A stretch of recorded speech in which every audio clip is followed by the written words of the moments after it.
of events in the country. And the second one has to do with the National Council meeting that was held last week Friday, 25th, and the decisions that were taken at the National Council. I start on a sad note. As we are all aware of the painful demise of our legend, our icon, Charles Kodu Fosu, popularly referred to as Daddy Lumba, who passed away on Saturday. Indeed, for us in the New Patriotic Party,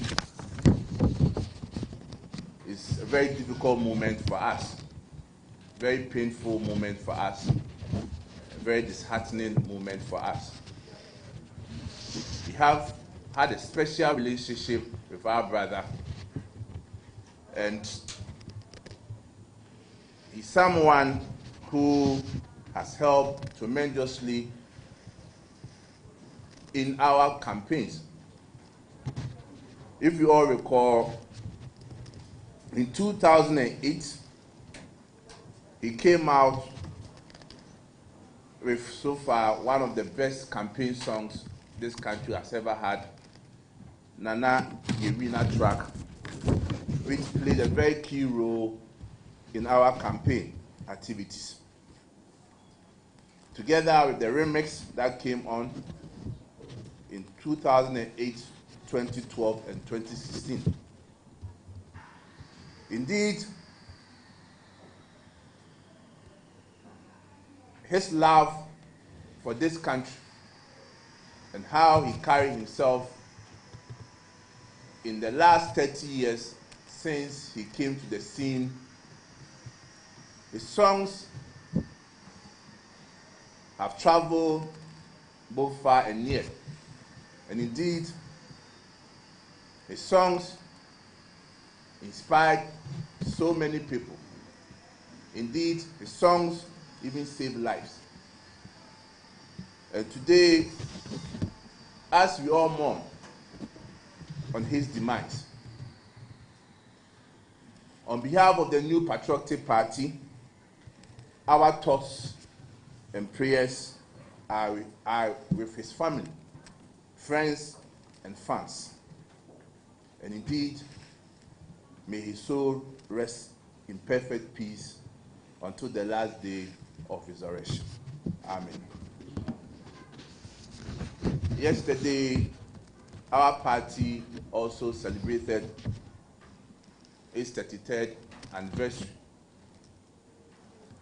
And the party has lined up several programs which, in the course of the week, we will inform the general public. There are several issues that are happening in this country that the New Patriotic Party is very worried and necessitated the need for us to also address the media. The first one is the drought currently happening in the northern part of our country that is affecting our farmers. We sympathize with our farmers. We know they are going through challenging times because of the drought. And indeed, it's going to affect the farming season. We are calling on the government, His Excellency John Dramani Mahama and the NDC government, to give special attention to our farmers who are going through these difficult moments, and for the government to also come out with a package that will also cushion them. The issue of Boko crisis is something that is very worrying. It's something that we, the New Patriotic Party, is very extremely concerned about. Human lives are being lost each and every day. Innocent students are being murdered each and every day. Innocent citizens are also losing their lives each and every day, all not because of their own choice, but because of where they find themselves in, and also because of a particular tribe that they belong to. Indeed, it should serve as a caution to the NDC government that in politics, it is not everything that we allow propaganda, misrepresentation to lead us. Most important, when it has to do with issues of chieftaincy, when it has to do with issue of religion, when it has to do with issue of ethnicity or tribe, it's something that politicians, we need to tread cautiously. Ladies and gentlemen, if you recall, prior to the 2024 elections, the NDC, in their desperate attempt to win elections, said all manners of things, citing tribalism, religious divisions, creating problems even in our traditional setup, all in their quest to win the 2024 elections, and wanted to take advantage of the crisis in Boko by accusing the then government, led by His Excellency Nana Dankwa Akufo-Addo and Dr. Mahamudu Bawumia, that when the NDC comes to power, Boko crisis will be resolved. And in fact, 2024 elections, you can tell that indeed the NDC orchestrated several trials. We are ever ready to assist the government in finding a lasting solution in Boko. And therefore, we are calling on the NDC government to treat this matter as a matter of national interest and shield away their political tendencies and interests, and to call all other political parties, especially the New Patriotic Party, to a roundtable discussion for us to look at a lasting solution to the Boko crisis. And I can assure you, anytime they reach out to the New Patriotic Party for the sake of this country, we will open our doors and have a round discussion with them to find a lasting solution to the Boko crisis. We will continue to commend the Asantehene and the eminent chiefs who have taken the initiative to provide a lasting solution to Boko crisis. But they cannot achieve all this if political parties don't come together to give them the helping hand and support. So I will reiterate again, the New Patriotic Party is ready to sit on a round table with the NDC government for the sake of lives, for the sake of properties in Boko, so that at least we have a lasting solution. Again, we are also calling on the government to address the issue of galamsey in this country. In fact, what we are witnessing in the last 6-7 months of the NDC government is unprecedented. The manner in which people who are associated with the NDC, their party executives, their members are moving around freely and going into our forest reserves, going into water bodies to do galamsey, and even to the extent of driving away security agencies or officers from well-protected sites because they want to do galamsey is alarming. In fact, what we have witnessed in the last 7 years is so worse, so bad, and so dangerous for our country that we never witnessed such in the last 8 years of the NPP government. It's a shame. And we are calling on civil society organizations,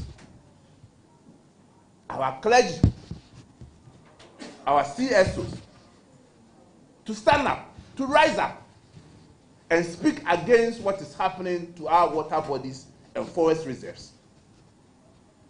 Indeed, if in the last 8 years they saw something wrong with the galamsey menace, then they should see something worse as happening under the NDC government.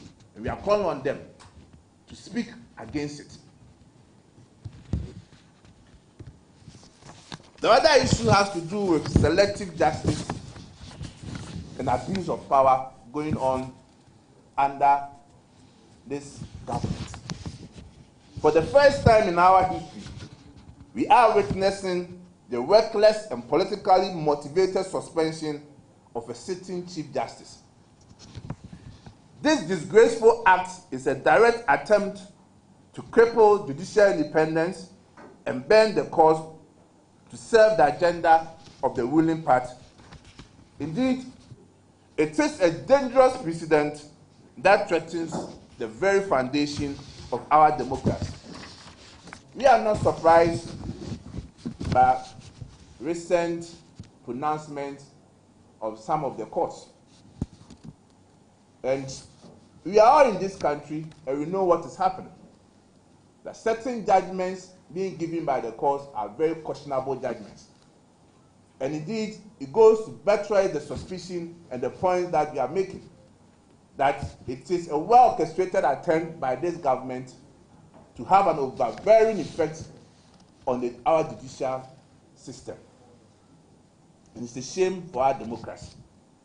We call on our judges to stand firm.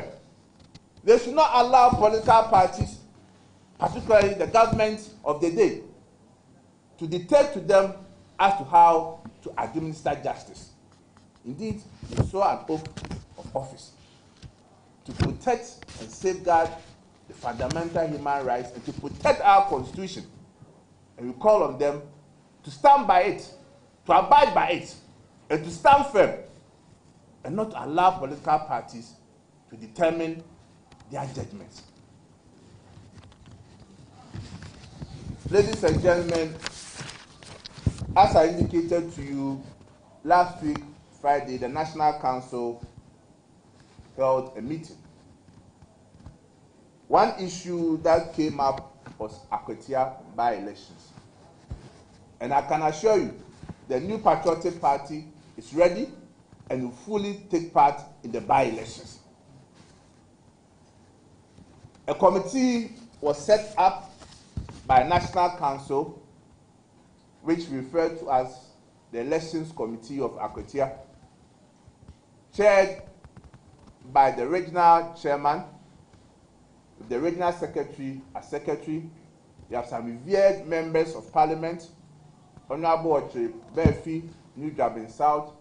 We have Honorable Abnas Osei being member, Honorable Kennedy Osei Nyako being member, Honorable Kodu also being member. Look and see how best we can select a candidate for the Akwatia by-elections. And indeed, they reach out to potential people who have shown interest to contest the Akwatia on the ticket of the MPP. And through consensus, through deliberations and discussions, they agreed to settle on the song, Mr. Speaker, I don't know if you've heard it before.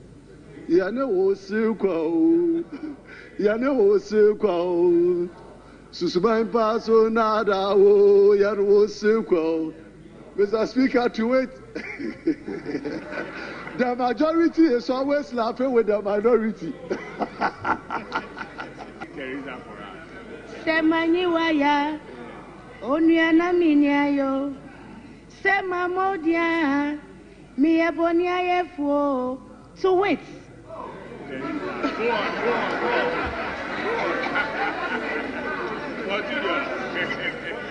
If you are sad, Mr. Speaker, just play that Alumba's music and you'll be fine. If you are quarreling with your wife, just play that Alumba's music and you'll be fine. Mr. Speaker, even if you want to go and do galamsey, play that Alumba's music and you'll be encouraged. Mr. Speaker, the man is a legend. If you want to know, with your wife, you have a problem, just play Odo. Odo me pe wasempa o na abohia pem pem pem pem pem pem pem pem pem pem pem odo me pe wasempa o na abohia na mpira di pantia me pe wasempa o ohia na wanchira di pantia that day me pe wasemu bebre. Your wife is good to go, Mr. Speaker. Monke babia de pa akoshe to krum. Mr. Speaker, this is for the Galamsey people. Monke babia de pa akoshe to krum. So you know that you know where to go and harvest. Mr. Speaker, so for that Alumba, if you're a young man, Mr. Speaker, if you're a young man and you want to make life, listen to that Lumba's music. One of his major campaign songs. Na na na oye we now. Na na dear is born to succeed. Na na kufuado ye we now. Yes, Speaker. Where you will even enjoy that one most is where you go. No sunoi, kukurudu. Speaker. Ankwanuma, nume, Ankwanume.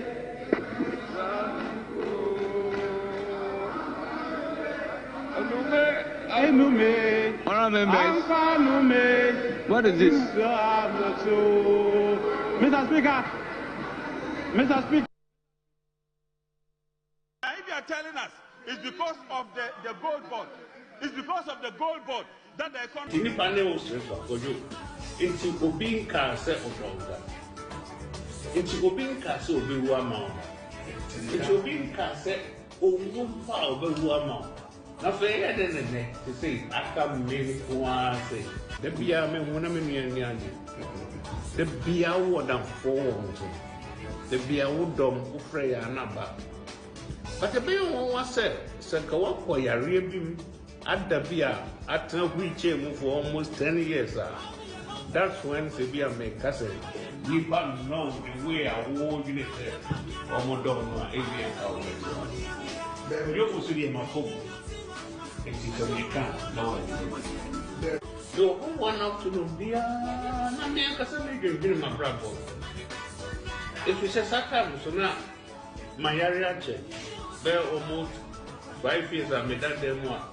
Menyanti ubia anka. Enti oh when be sin truth say again ye no.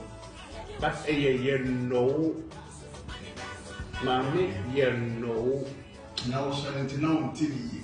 Enti man you know who say o say the o si bi ansem. Ye no. Assalamu alaikum wa rahmatullahi ta'ala wa barakatuh. Good morning. Thank you very much for joining us on Good Morning Ghana on Metro Television. My name is Aldo Moro. It's always a pleasure coming your way. It's a beautiful Wednesday morning. This is the day the Lord has made, and indeed we're glad in it. We want to say a big thanks to the Almighty God for giving us a rare privilege of returning here and joining the nation's conversation on the big issues that matter to you, the viewer who's watching us this morning. Once again, my name is Aldo Moro. Thanks for joining us. I'll go straight ahead and look at the front page stories of the various newspapers that we received this morning. So Daily Graphic says that steady leave abusers face sack. Accountant General bears teeth. TBSC reaches the business end. ADB records 230 million cedis profit in 6 months. Data in a mid-year budget review misleading. Minority. There's hair forestation UGMC to roll out hair transplant this year. But the Ghanaian Times, we must protect civil liberties. President Mahama urges African leaders. 16 members of a Saviour Church parish in a road crash. Mid-year budget deceptive, full of failed promises. Minority. Government rehabilitates Ashaman irrigation projects for food security. Daily Guide. Stop peddling lies. Dame strikes Ayene. 16 parish in Gori crash. There's minority slums government over new taxes. There's a give Edubuahine info on stolen car, judge to police. NPP flag bearer raise aspirants to pay 600,000 cedis. The Insight.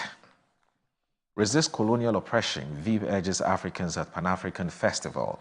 It's dangerous to place stones on LPG regulators, NPA warns public. You've impacted national development, Julius Deborah to SNIT. Avoid any alliance with embattled Angela lists. Business leaders warned amid rising allegations. How Mohammed Soti Region Thank You Tour drew massive crowd amid promises of infrastructure development. English Alata Saga. Kingmaker warns Ayensa Sasraku against unauthorized press conference as Pleno is disowned. The Herald newspaper. Godfrey Dami discredits Dominic Ayini's claims in Unibank BH Bank criminal cases. Rising public wage bill threatens health, infrastructure, education. Controller and Accountant General reveals. Jubilee House drawn into IGP's post-retirement contracts ban breach. Ex-boss officials $5 million deal, property scandal under scrutiny. Ghana's $60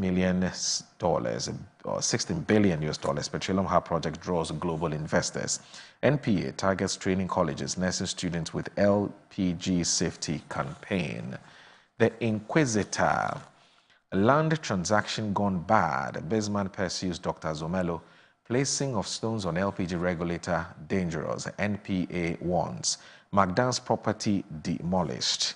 Over 97,000 students benefited from no-fee stress. Minister Bagwing eulogizes KGL Group's CSR records. The Daily Statesman. Minority slums finance minister over false claims. NPP opens nominations for flag bearer elections. Time to put collective well-being above self. Kwabena Japan unveils plan to lead NPP as 2028's flag bearer. Dami takes on Ayene for peddling untruths. Baka Vomawo hot for non-appearance in a defamation case. The Ghanaian publisher. Court fines Vomawo 3,000 cedis in Kandapar case. NPP 2028. Bawumia others to pay 600,000 cedis. Adokufo chairs vetting. Minority blast finance minister over budget claims. The Accra Times. Decision to drop Unibank case. AG gives further and better particulars. The road to growth. Ghana's economy shows signs of recovery. Ato forcing. NPA warns against dangerous practice. Zatneto calls on Asantehene. Ghana's 24-hour economy program, Chinese to explore opportunities. SNIT deepens digital drive to boost employer compliance and pension sustainability. The Custodian. Zero releases for big push. Women's Bank Coders program. Minority exposes government. Court finds absentee Baka Vomawo. 3,000 cedis as Kandapar's case advances. There's also mid-year budget covers half-truths and untruths, minority. We will fast-track rural telephony program, Sakparu. NPP 2028 raise aspirants to pay over 600,000 cedis. And then the informer trial of Ramadan rice suspects begins in October. Politics fueling Boko conflict, security dawn. VIB urges NIT to demystify pensions. NLA support PWCs with 100,000 cedis for skills acquisition. GTech drags fake title holders to court. All right, so that's it for the front pages of the various newspapers that we have this morning. Please stay with us. This is Good Morning Ghana.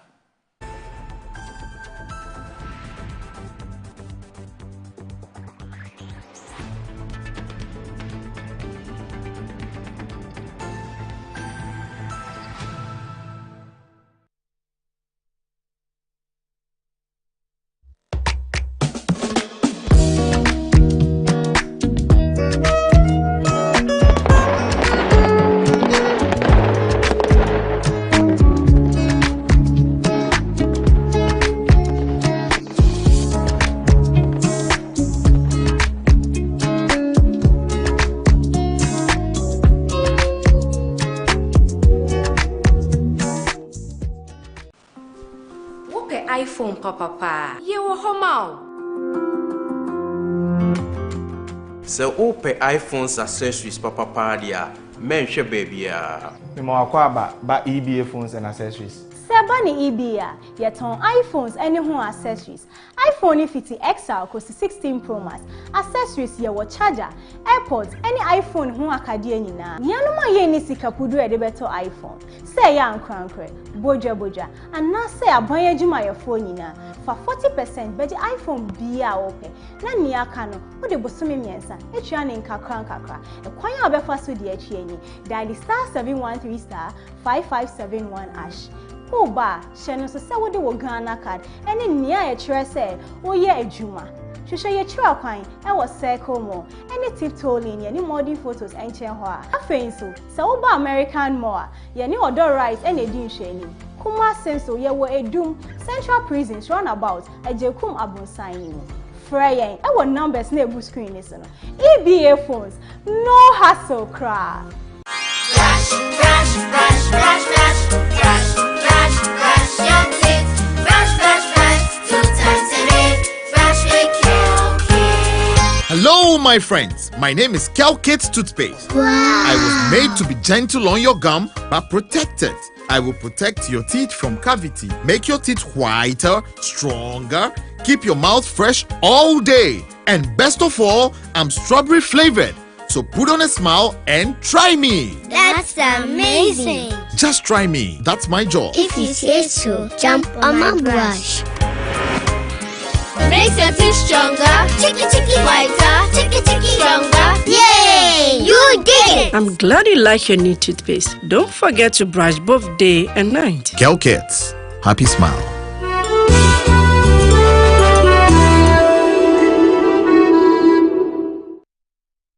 Buy affordable service plots and lands from estate masters.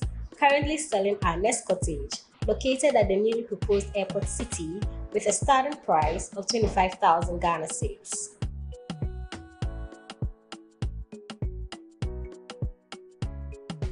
We also have Palm Hills, located at Panfukro in the Bomwa East District, also with a starting price of 15,000 Ghana cedis.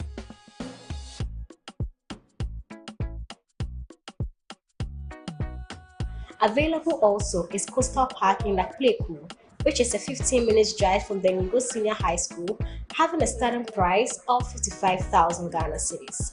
You will receive a free site plan with indenture once you successfully purchase a land from us. For any enquiries, contact the numbers provided. Estate Masters, your most preferred estate partner.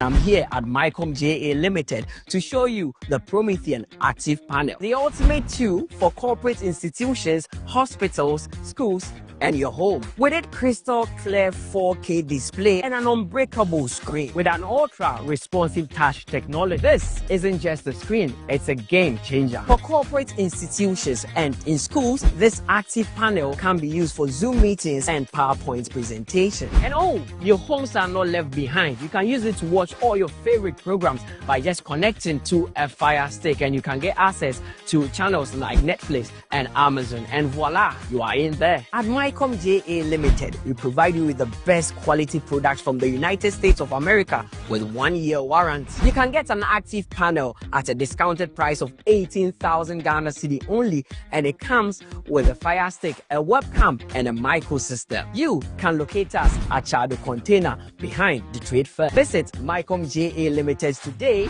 and elevate your tech. Yes, next. Hey, Nadia Benson, Me didn't tum. Mr. Femi Kalika, just call me cockroach. Now, Mr. Femi once now. Hey, is that you? Impruka. Yeah. Captain Mosquito, double the action.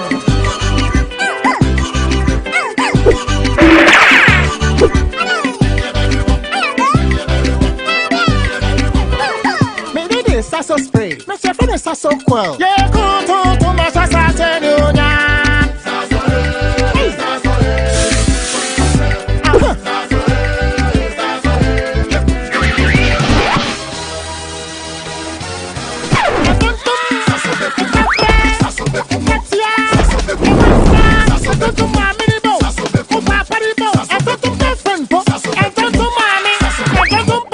Sasso, come on, Tom Preco.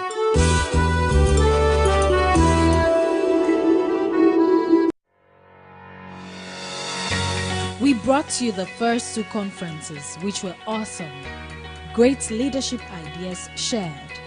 On popular request, the 3rd in the series of Women in Strategic Leadership Conference, put together by ASWAM and Tarragon, comes off on September 24 to 27 at the Plash Camp Chache Resort. Ada, come, engage with astute women with great leadership ideas and skills on the conference theme, Women at the Helm, Driving Strategic Change. On the bill for this special conference are outstanding women such as Genevieve Pearl Duncan Obobi, banker, trainer, SME consultant, speaker and author. Miss AC Mills Robertson, Director of Inclusive Banking at Fidelity Bank Ghana, and Mrs. Augustina Atkinson Dadebo, Counseling Psychologist and Assistant Registrar, UPSA. Do call 059-205-2286 or 024-403-5731. Come and let's advance women in leadership while creating a supportive community as well as empower women in leadership.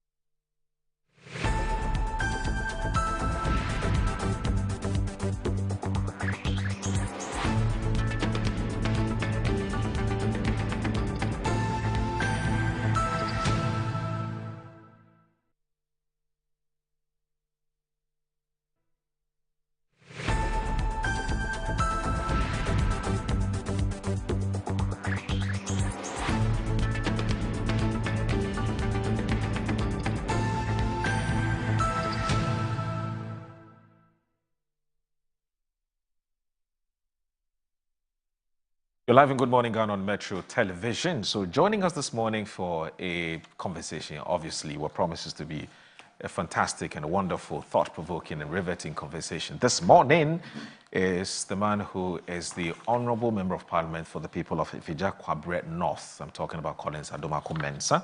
He's here with us. Good morning, my brother. I hope you're doing very well. It's good to see you. See you too. I found out this morning that you are a no student of Presec. How do you know? Oh. Yeah, how do you know? I don't know that yet. Yeah. Oh, I see. One of the best schools in Ghana. Yeah, I'm happy you're saying one. I don't see best school for Ankwesi to argue with me. Yeah, yeah. So obviously one of the best. You mean arguably, arguably one of the best schools? No, as for being one of the best, it's a foregone conclusion. It's a foregone conclusion. Yeah, the argument is whether we are the best. Okay, okay. Well, no, Presec is a good school. Yeah, except that you trail behind at the start of college, which is fine. Which one? Which is public record. Let me introduce the managing editor of the Insight newspaper. That's Mr. Kwesi Pratt Jr. Today he'll tell us what schools he attended because today is a school day. He's been hiding that from some of us, but today he'll tell us. How is he? Yes, sir. Good morning, sir. Good morning. Good to see you, boss. Good morning. So the Presecans are doing something. It's not about the school you attended. It's about what you do. I agree. With all the experiences we get in life. True. I've seen people who went to some of the so-called best schools who are, use my language, complete trash. Right. So it's not about the school you attended. It's about what you do with your life experiences. In fact, the reason why I said I would be more than happy to know what schools you attended, because you are a very successful man. I mean, you're somebody who is valued and cherished by the people of Ghana. And it wouldn't really matter what school you attended, I get it, but it's just because I've seen the Presecans doing something. I just he always wants to be modest. Yeah, no, he's eulogize him. He's a very modest man. Yes, you always want to be modest. I understand your modesty. The truth of the matter is that some of us who have been following you for some time, and the first time I met you on set, I told you that it's an incredible privilege for me to attempt to have an argument or a discussion with you. Because there's somebody I've been listening to from my childhood. Yeah. I mean, I see you all the time. And I remember when we were in Commonwealth Socialist Forum, you used to come with Kujeto, Blackwa, and Co. And you speak for 2 hours. Unscripted, or no paper, unscripted, no book, yes, nothing, yes. And everything there for you. Yes, and even the dates. Yeah. The dates, the way you are spot on with the dates. When this happened. I mean, I know you are a modest man, and that is why most of us we are craving to begin to read, about your memoirs, and all that. I've asked him about this memoirs matter several times. Moro. Or mommy, on can't be answering. Moro, listen. Again, it's not about modesty. It's about the truth. Who am I? I've lived relatively longer than most people, if you look at the statistics and so on. And in my lifetime, I've had the privilege of working and studying with all kinds of people. I've stolen their ideas, I've stolen their analysis. I've imbibed a lot from many people. I mean, Professor Tabrichum, all of them, and so on. You understand? So it's not about my personal brilliance. It's about the associations that we have formed as we grew, and so on. It's about what life has done. Life itself has imposed on us, and so on. And I get worried when people think that they're special. Nobody is special. I'm not special, and nobody is special. Uncle, I disagree with you. I mean, respectfully. since being here, I disagree with you respectfully. Hold on. You are special. On this program, for example, I've learned a lot from people like Collins. I've learned a lot from you. I used to learn a lot from Randy.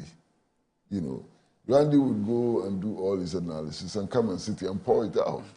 And I imbibe it. And I use it on other platforms and so on. And it looks like I'm brilliant. I'm only stealing from Randy's brilliance. And so that's how life is. So forget about the personal brilliance and so on. Look, I went to a school that I really loved. And I think that the school shaped me in many ways. I went to school, and from that school I made great friends and so on. But I'm not the school, and the school is not me. Yeah. I mean, I don't want to mention names. I mean, parents spend huge amounts of money, sometimes in foreign currency, to send their children to some of the so-called top-class schools, international schools and so on. My brother, walk the streets of Accra, see the drug addicts on the streets. Where are they coming from? Be honest, moral. Many of those guys who went to those so-called top-notch schools and so on end up on the streets. Yeah. Yes, sir. So it's not just the school. It's a combination of so many things. So many things, not just the school. Right. I mean, PSEC obviously is regarded as one of the biggest schools, in the country. They're winning quiz competitions. Their record, has always been good. From the days when they used to write GC and so on, has always been good. But I've seen people who have come from schools like Benkum Secondary School, who have grown up to be huge assets to the nation. Right. And I've seen people who didn't even go to secondary school at all, who are great assets and who are intellectual giants. Never went to secondary school, but they're intellectual giants. Right. I've worked with some of them and so on. So it's not just about the school. Right. The school may be important, but it's not just about the school. Right. Yeah. Right. But people who cultivate what I call a growth mindset, which typifies what Mr. Kwesi Prater just said. So he interacts with people, he listens, attentively, and he learns, and then he uses what he learns on other platforms or other fora. That in itself is a mark of intelligence, and that's special because there are people. You see, if I'm to borrow the argument that he makes, that indeed there are people who have been to very good schools, but they've ended up on the streets. That's true. You have been to both. You've done both formal and informal education, because when you say you interact with people and you learn from them, that's informal education. But you have utilized, and usually when he's on a platform like this and he's talking, people think he's brought some plenty documents, and no, everything is from here. That in itself is a mark of intelligence and brilliance. So as for us, we're putting it to you, Uncle Kwesi, that you are special. We don't want you to agree with us. That's fine. But you are special. What? And we are still waiting for the memoirs. Yes, As for this one, we're not giving you the opportunity to I saw you present a book you had just authored. I wanted to tell you that I needed one. Okay. Who's that? Which one? Yes. I don't know whether it's out now. No, you get one. I mean, the book was first launched on the sidelines of the AU high-level meeting in Malabo. Okay. You know, I mean, I spoke there and I introduced the book. And a number of interesting things have happened since then. I mean, to write a book and find out that it's in high demand, heads of states are demanding it. As a matter of fact, the Ghanaian president personally distributed copies of the book to his colleagues, which was very impressive. Of course, he wrote the foreword, which is a classic. I value his foreword even more than what I've written. It was a classic. You know, 3-page foreword by President John Dramani Mahama, which I think is really a classic. You know. But beyond that, I mean, all the foreign ministers wanted copies and so on.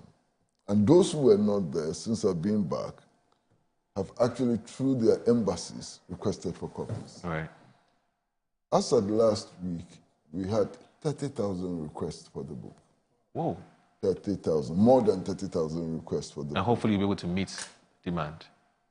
Well, it's a challenge. You know, it's a challenge. We are struggling to meet the demand. And it's not, again, to be honest, it's not because this is an extraordinary book. Okay. It's the timing. This is the period where AU is focusing on reparations. And not much work has been done on reparations. And then besides, there had been, the whole reparation issue had been polarized completely. Initially, there were many Marxist analysts who rejected reparations. And then there were the culturalists, mainly people from the diaspora who looked at reparations from a cultural point of view. And then there are the strict legalists, you know, who saw reparations. So that's the book on your screens. Yeah, who saw reparations as just, you know, a legal issue and so on. Now, what I've attempted to do is to put all of these different views together and to see the point of unity, where all of them unite. Because I agree that no amount of money or resources can pay for the 12.6 million Africans who were captured as beasts of burden. No amount of money, no amount of resources can pay for that. But then I proceed to look at reparations as redistribution of surplus value and resetting the world, you know, to establish principles of equality and egalitarianism and so on. So if you approach reparations from that point of view, you bring about a certain unity.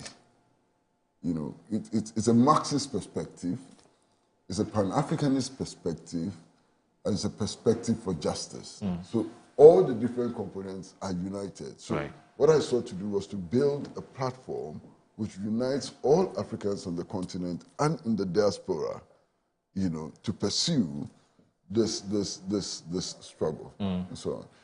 And I recall one line in President Mahama's foreword. You know, there was one line in President Mahama's foreword which really struck me.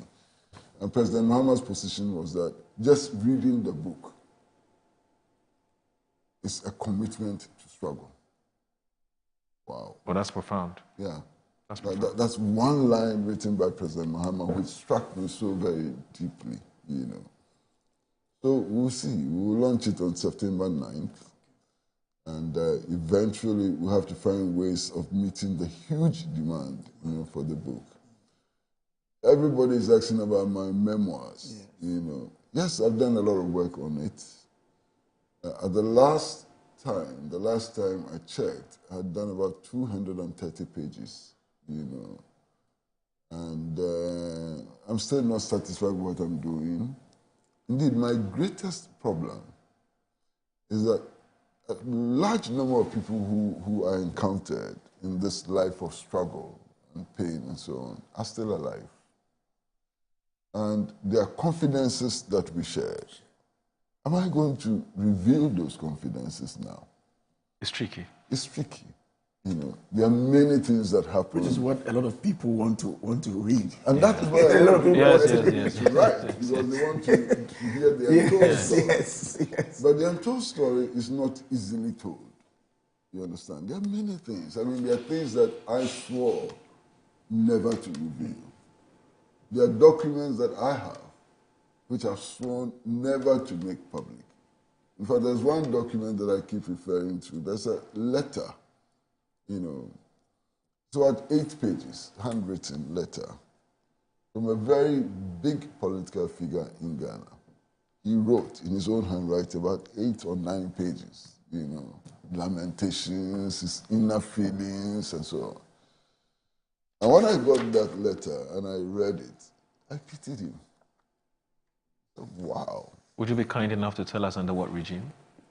Well, this was under the Rawlings regime. Under the Rawlings but regime. The person was not necessarily part of the Rawlings regime. Okay. But when I read his lamentations and so on, I really pitied him. You know, I felt sad for him. You know, the stature he had attained was far bigger than who he really was. You know, and so I got this letter. The letter was important for me because I thought it was an important historical document. You know. So what did I do? I said, I need to make a copy of this for somebody for posterity, you know. But that person has to make a promise that he would never disclose the content of this letter. So I made only one copy. And you know who I gave that letter to? Surprise, surprise. I gave it to Koku. Well, I'm not surprised. I gave that letter to Koku, and he had to promise that he will keep it, but never disclose it. And he has kept his promise after today. He's never, he's made reference to the letter once, twice, or thrice, but he's never disclosed the content of the letter. That's a very devastating letter. All the myths about this gentleman will be shattered by his own words, his own letter. We have to protect him. He made sacrifices for advancement.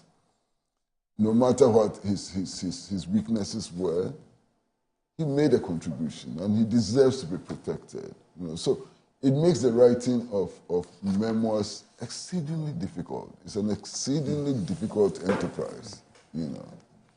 Well, please, you just tell us what you can tell us. What you can. We'll appreciate it. But perhaps it would also not be a bad idea to seek their permission. See whether minds have changed, because sometimes minds can change. This document I'm referring to, I'll tell you a story, short story. Oh, why is the program becoming like this? But let me tell you a very short story. At one stage, there was a huge contest for the presidential candidature of the New Patriotic Party. And one of the candidates got to know that a letter like this existed. So this candidate invites me and he says, that letter must be published. Oof. Treachery. And I said, no, it will never be published. He said, why are you protecting him? So I'm protecting him because he's made strong contributions to our struggle. And he cannot be destroyed. One of the major contestants, I think I should leave it there. Whoa. It's called the untold story. Yeah. You know, but please consider the suggestion I made, which is maybe go back to some of them and find out whether minds have changed. And if they still insist it's treated confidentially, then it remains so. But when I finish, I'll give it to some of the participants in the struggle. To have a look. Some of my close friends to have a look at it and to try and sanitize it, you know. Because look, there are things that were done in the past mistakenly. There are things that were done out of commitment and so on. But even today, they still have impact. They will make an impact. And they can destroy many things and so on. So all of us who are involved in that struggle have a responsibility to protect the integrity of the struggles that we wage and also not to unnecessarily destroy those who stood by us, you know, in those moments of pain and blood, real blood. A lot of people died in the struggle. You know, many people died in the struggle. You know, and people sit back and they think that what we have today is normal. I mean, they take it for granted and so on. People died to get us here. People were killed. You know, people died. I mean, the painful story of participants in this struggle. You know, I mean, 3 weeks ago, I was talking to Sergeant Alorga Katapori, and he almost shed tears. You know, Katapori almost shed tears, just remembering the young soldiers that he cultivated and so on, who were executed without a chance to defend themselves. And he still bears the guilt, you know. So many things have happened, and I think that history itself is a delicate subject and must be treated very delicately by all of us who participated in it, you know. Okay, all right. History can also be made depending on how the NPP goes about selecting or electing their leader. And the party is looking for a leader. The party has to quickly reorganize, as it says, because they say time no day. And the cracks that have emerged in the party can quickly be mended if a leader emerges. And so all kinds of preparations, or favorites preparations, are ongoing. So yesterday you held a news conference. And in that news conference, you made some announcements. Today's Daily Guide is reporting some of those announcements that have been made. So it says the MPP flag bearer race aspirants to pay 600,000 cedis. Again, you look at the Daily Statesman, it says time to put collective well-being above self. Akpona Kwabena Japan unveils plan to lead MPP as 2028 flag bearer. It is MPP opens nominations for flag bearer election. You look at the publisher too, it says Bawumia others to pay 600,000 cedis. Adokufo chairs vetting. So these are the main newspapers that have carried, from the ones that we have, that have carried the MPP's presser yesterday. We played quite a bit of it when the show started actually. So Ebenezer K. Amponsa is reporting that the aspirants of the 2026 New Patriotic Party flag bearer position will be required to pay a total amount of 600,000 cedis, which includes 100,000 cedis nomination fee and 500,000 cedis filing fee. The General Secretary of the party, Justin Kodu Frimpong, who announced this at a press briefing yesterday in Accra when nominations were opened, said any member of the party wishing to apply for a nomination as the party's presidential candidate shall obtain the nomination forms after paying a non-refundable fee of 100,000 Ghana cedis in banker's draft in favor of the New Patriotic Party headquarters, Accra. He further added the filing fee for the presidential nominations is 500,000 Ghana cedis to be paid in banker's draft in favor of the New Patriotic Party national headquarters, Accra. According to the party, nomination for the position of the party's flag bearer will close on Thursday, August 28, 2025, pursuant to Article 13.1.2 of his Constitution. Now, the General Secretary, who also indicated that apart from the fee for the nomination forms and filing fee, an aspiring presidential candidate is also required to pay a development fee. And College, you tell us what the development fee is all about, as determined by the National Council. Now, members to participate in the flag bearer election. Now, members of the party who are eligible to participate in the election, according to the General Secretary, include all members of the National Council, voting members of the National Executive Committee, all voting members of the Regional Executive Committees, and all former regional executives. The rest are all voting members of the constituency executive committees, all former constituency executives, all electoral area coordinators, and the 5 polling station executive officers in each polling station, all members of the National Council of Elders, the 30 members of the National Council of Patrons. There's also all the party's members of parliament, all the party's former card-bearing members of parliament, and all former party card-bearing members, bearing parliamentary candidates. And there's also a 9-member election committee. Mr. Kodu noted that the 5-member presidential election committee chaired by Joseph Fosu, former member of parliament for Bekwai and former first deputy speaker of parliament, was constituted to steer the affairs of the campaign and all issues bordering on election of the presidential candidate. Other members of the committee are Barbara Benisa, Isaac Yabuama Ampofo. There's Edusei, so Isaac Yabuama Ampofo Edusei, Madame Ifua Jechiwa, Evans Nebako, William Yamua, Madam Rita Talata Asobaire, and Kwabena Abankwa Bowa. And also there was issues about Akutia by-election, but that's not the focus of our conversation for now. There's also NPP opens nominations of flag re-elections, so I've looked at that already. And then we'll come up with the Kwabena Ejepon yesterday held a news conference as well, where he formally announced his bid to run for the race. What else do we need to know? How important is yesterday's announcement, first of all? The General Secretary party took time to explain, especially after the national conference. And if you look at the press statement that was released, it indicated exactly who the delegates are going to be for the January 31st election. If you recall, during the conference, there were some amendments, but some of the amendments took immediate effect, whilst others will be after the presidential primaries. So it was important for him to spell out exactly who are going to be the delegates. Now, the prospective candidates will know exactly who to approach, to speak to, and to sell their message to before January 31st. Yesterday, I also listened to Mr. Kennedy Ohine Japan, also officially indicating his intention to contest. Yeah. I think I listened to an interview he had. In fact, there's a press statement to that effect. Yes, on Net 2, and then subsequently there was a press statement from his camp.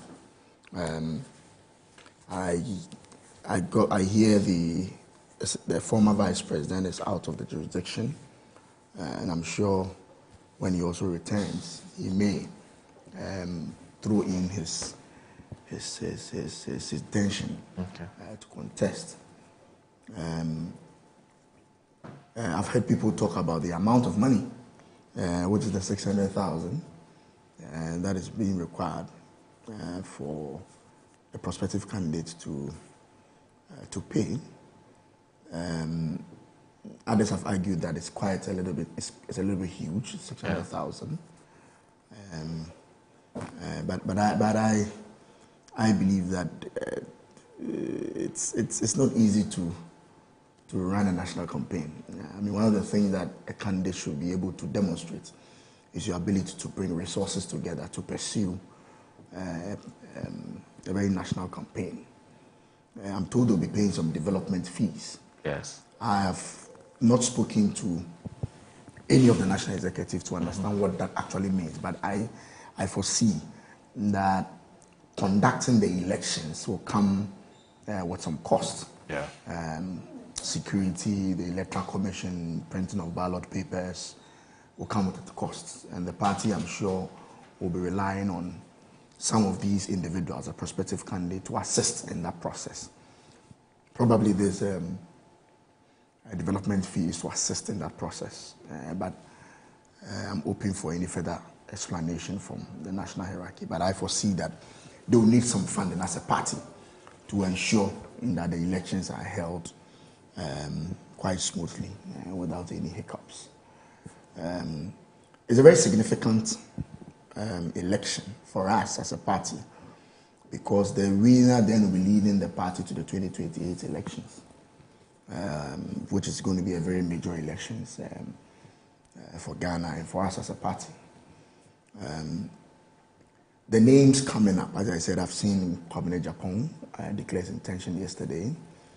Honorable Kennedy Japan has done so. I am very optimistic that the former vice president will do so. I've heard Mr. Brian Champon obviously will do so, because he had indicated to us that he will contest. So Joe Gatti's name has come up. Adenimo, the veteran contestant, is coming back again. In fact, you forgot to ask serial contestant. yes. And then the former education minister, Editum. Yes, doctor. Has also declared his intention to contest. And the amendment that took place at the conference indicated that now we are not going to have the super delegate election. So it's just going to be a one-off election. It is my hope that as we begin the campaign, supporters of all the candidates will be circumspect in their language. That is what is key for me. I realized amongst themselves, the candidates themselves, there seems to be some mutual respect for each one of them, you know. But the supporters sometimes, out of exuberance, sometimes we say one or two things that becomes very difficult to take back after the election. So my advice to all the supporters of the various candidates is that let's be circumspect with our language, let's abide by the rules of the game, let's promote our candidates in a very peaceful and respectful manner. Because the task ahead is quite a huge one, very huge task ahead. And the only way we can make some impact in the 2028 election is when we come together as a unit. And that can only happen when we show mutual respect to each other. The vetting committee is going to be chaired by Mr. Adokofo, very respected personality, both within our party and Ghana as a whole. I'm sure his team will do a good job in fine-tuning this whole process when the vetting starts. I was happy when I heard his name because he has a lot of respect from, I think, all the candidates. He's a veteran, he's been in the party for a very long time, held various positions within the party, understands the history and the background of the party. I think he's well chosen to lead the vetting committee. The nominations is going to be open for close to a month. It closes in August. Yeah, 28th. August 28th. So it's virtually a whole month. And so within that time, I'm sure all those who are still in their consultative stages would have concluded and taken a firm decision to contest or not. But I wish all of them well. I wish all the potential aspirants well. As a Democrat, what is important is that whoever wins will need the support of all the other aspirants. And I pray that we have a very decent campaign, and at the end of the day, the delegates will decide on who should lead the party to the 2028 elections. Okwesi. There's so many interesting things about this contest, you know. And for me, one of the most interesting things is the selection of Dr. Adokufo as the chairperson of the vetting committee. And I say this in all seriousness. Dr. Adokufo is a friend of mine. Had many conversations with him. One of the most remarkable things about him is his abundant respect for Osadifo Dr. Kwame Nkrumah. Doesn't that surprise you? He has so much respect for Nkrumah, and he talks passionately about Nkrumah anytime I've had conversations with him and so on. Now, this is the person who has been selected by a party which, to all intents and purposes, stands in opposition to virtually everything that Nkrumah did and so on, and he's going to vet a process leading to the selection of the topmost leader of the party. I find that very, very interesting. I'm not a doctor, certainly not. Never tried it. I may not have been a successful one if I had tried. You understand? But the last time I saw him, he didn't appear to look too well. Yeah. You know, and Collins, I'm sure you've seen him recently, he didn't appear to be too well. And maybe he has recovered, because I haven't seen him for a very long time. I would have thought that party leaders who have served so much, contributed so much, you know, in their moments of weakness, should be protected and should not be given extra burdens which may tax them, may tax their physical abilities and so on. But that's the decision of the New Patriotic Party. Yes, Collins speaks about the fact that people think that the filing fee of 600,000 Ghana cedis is excessive. From what I'm seeing, it's nothing. Wow! I'm moving around the city and I'm seeing the billboards. Wow. Now, if people are able to spend so much on branding, and you know, billboards are not cheap, you know it. Yeah, very expensive. You know, I mean, there is some edifice on the Ringway which has been completely branded in somebody's, with somebody's effigy and so on. I can just imagine how much that cost. Yeah. You know. So all of this just tells me that this is going to be a very expensive venture. And it's not going to be a venture for the faint-hearted. It's a very, very expensive venture. You understand? And many times people ask, where does the money come from? The money comes from businessmen sometimes. Friends. From people who anticipate that when the political party wins power, they will get contracts. Sometimes from friends, even sometimes from people who are not so friendly, who are doing all kinds of calculations. There are some people who decide that, look, there's going to be a contest. Let me support all sides. Because you never know, you know, what may happen in the future. So they support all the candidates. That's why there are political risk analysts. That's what they do. But there are some who don't take any risk. Yes, I know. There are 8 candidates, he supports all the 8 candidates. Yes. You know, so whoever wins, he appears to be in the good books and so on. Now, it has been argued that the huge expenditure on these campaigns and so on is worrying to the extent that it may fuel corruption in the future. Right.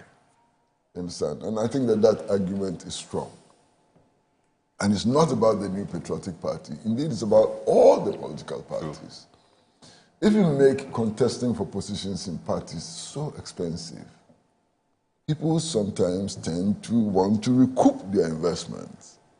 And the process of recouping investment usually has to do with taking from state coffers, you know, in order to plug holes which had been filled and so on. There was one particular report that I read which was so shocking, that some persons aspiring to members of parliament actually take loans to finance their campaigns. You know, and I've been told stories by members of parliament who, in their first few years in parliament, actually virtually take home nothing. Yeah. After paying for their car loans and so on, and paying for the bank loans they use to finance their campaigns. So they go home empty-handed. Yeah. And this has encouraged what was disclosed by PC Apiofori, if you remember. PC Apiofori alleged that sometimes when they have to pass bills and so on, people have to come and perform some rituals. Yeah. You understand? Now, if you have a whole MP and the MPs really suffer, he goes to his constituency on a weekend and there are 8 funerals and he has to attend all the funerals. And the MP cannot go to a funeral and donate 50 cedis. He will lose the elections. Right. So if an MP goes to a funeral, some of them donate as much as 5,000. So imagine that one weekend, he has 4 funerals to attend. That's 20,000 for one weekend. Right. How many weekends in a month and so on? So they really suffer. And this has led to calls to ensure that we make elections less expensive. From what is happening with these nominations, I don't think that we are anywhere near making elections less expensive. Now, I've also taken a look at the list of persons who are proclaiming or declaring their intent to contest, their intent to be presidential candidate of the New Patriotic Party, and perhaps, hopefully, become presidents of Ghana. And the list is interesting.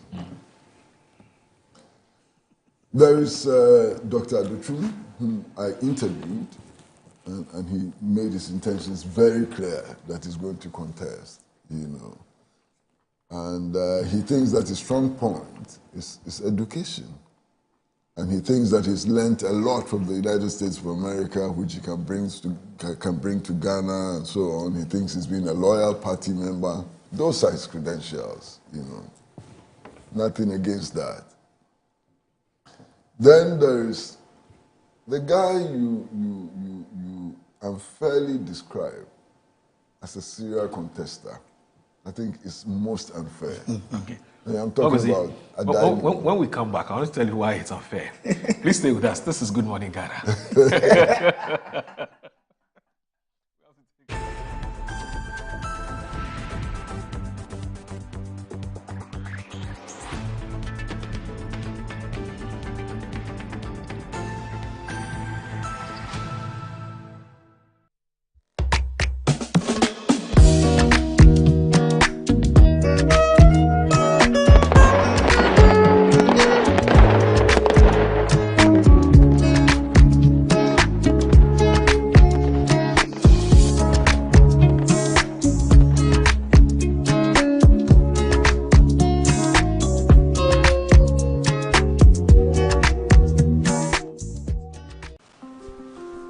iPhone papa. Yewo homa. So open iPhones accessories papa dia. Mention baby ya. Me mo akwa ba EBA phones and accessories. Sebani EBA, yeton iPhones any ho accessories. iPhone 50 XL cost 16 Pro Max. Accessories ye wo charger, AirPods, any iPhone ho akade nyina. Nianoma ye ni sikapudu e de beto iPhone. Say ya ankrankre, boja, and na say abon adwuma ye phone nyina. For 40% beji iPhone bia ope. Na ni aka no, wo de bosome miensa, etua ne nkakra. E kwan ya obefa so de achi enyi. Dial *713*5571#. Oba, sheno so se wo de wo Ghana card. Eni nia e kire se wo ye adwuma. Hwehwe ye kire kwan e wo circle mo. Eni tiptoe line ye ni modern photos enchen ho a. Afein so, se wo ba American Mall, ye ni odo rice eni edi nhwani. Kuma senso ye wo edum Central Prisons runabout ejekum abonsan ni mo. Freyen e wo numbers na ebu screen ni so no. EBA phones, no hassle cry. Sometimes the unexpected happens and the hero falls down in his own story. But he needs not stay down for long. Cosmopolitan Health Insurance is your trusted health partner. Whether an individual building a business, with Cosmopolitan Health Insurance, your medical care is our concern. For the best health insurance solutions for corporate institutions, groups and associations, families and individuals, choose Cosmopolitan Health Insurance from our over 700 accredited health service providers nationwide. Call us on 0302 540 668 or 0501 678 547 for all your health insurance solutions. Cosmopolitan Health Insurance, your medical care is our concern. I'm a brand manager. Of course, I accept only quality and affordable printed souvenirs for my promotional campaigns. I'm the head of academic affairs of a very important institution in Ghana.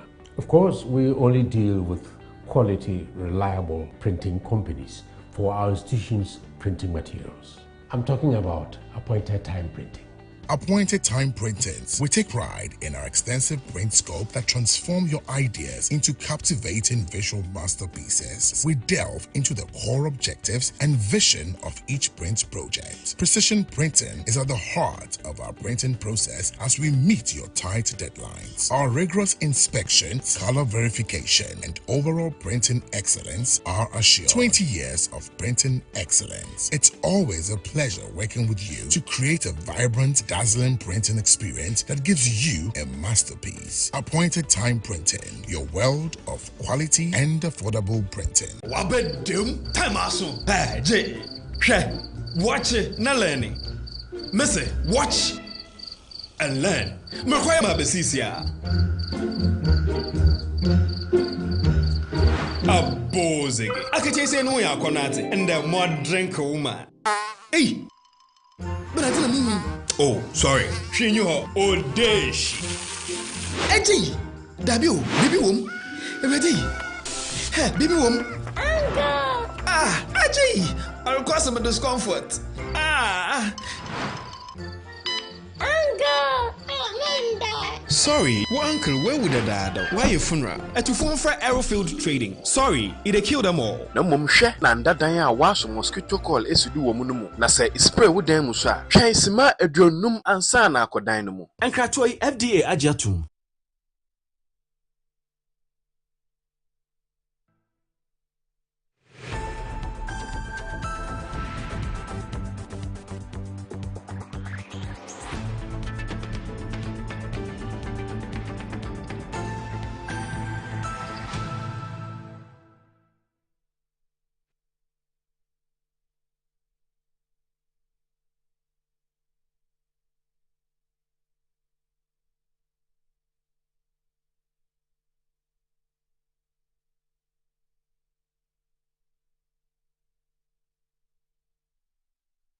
You're live in Good Morning Ghana on Metro Television. I'm here with Mr. Kwesipra Jr. of the Insight newspaper. He's the managing editor. And also Collins Adumaku-Mensah, who is the MP for the good people of Efija-Kwabre North and also a member of the Finance Committee. So, yes, obviously, you were talking about Adainimo. Yes, I was talking about Adainimo. But before then, you know, if you take the Insight, yes, you would realize that my name has been removed from the paper. Oh, okay. The staff decided to remove my name. Oh, no, we have to protest. No. You know, so there's an acting editor there. There's an acting editor there. It's completely missing. I like it because I don't play an active part. Yes. Publishing the paper. But we're talking about Adainimo, or the Mr. Adainimo. Yes. And I was making the point that you guys have been quite unfair to him by reference to him as a serial contestant. Yes. You see, the first time he entered the race, he was the sensation of the moment. Yeah. Quite sensational. He was entering the race for the first time. He didn't have resources. All he had was a message and so on. And I think he placed third with exciting votes. He had a lot of votes. I can't remember the actual, but he placed third. And everybody then said that he was the man to watch. He was the man of the future. So you have to look at him within that context. Of course, in the last contest, he didn't do well at all. And that, I think, was primarily due to the fact that he couldn't mobilize the resources required, you know, to penetrate the constituencies and so on. But he has interesting ideas. It seems to me that if you're looking for a unifier in the party, it's Mr. Adainimo. He's a unifier. He's not given to vitriolics. You know, I've never heard him insult anybody and so on. He's quite a gentleman, you know, and those are his strong points.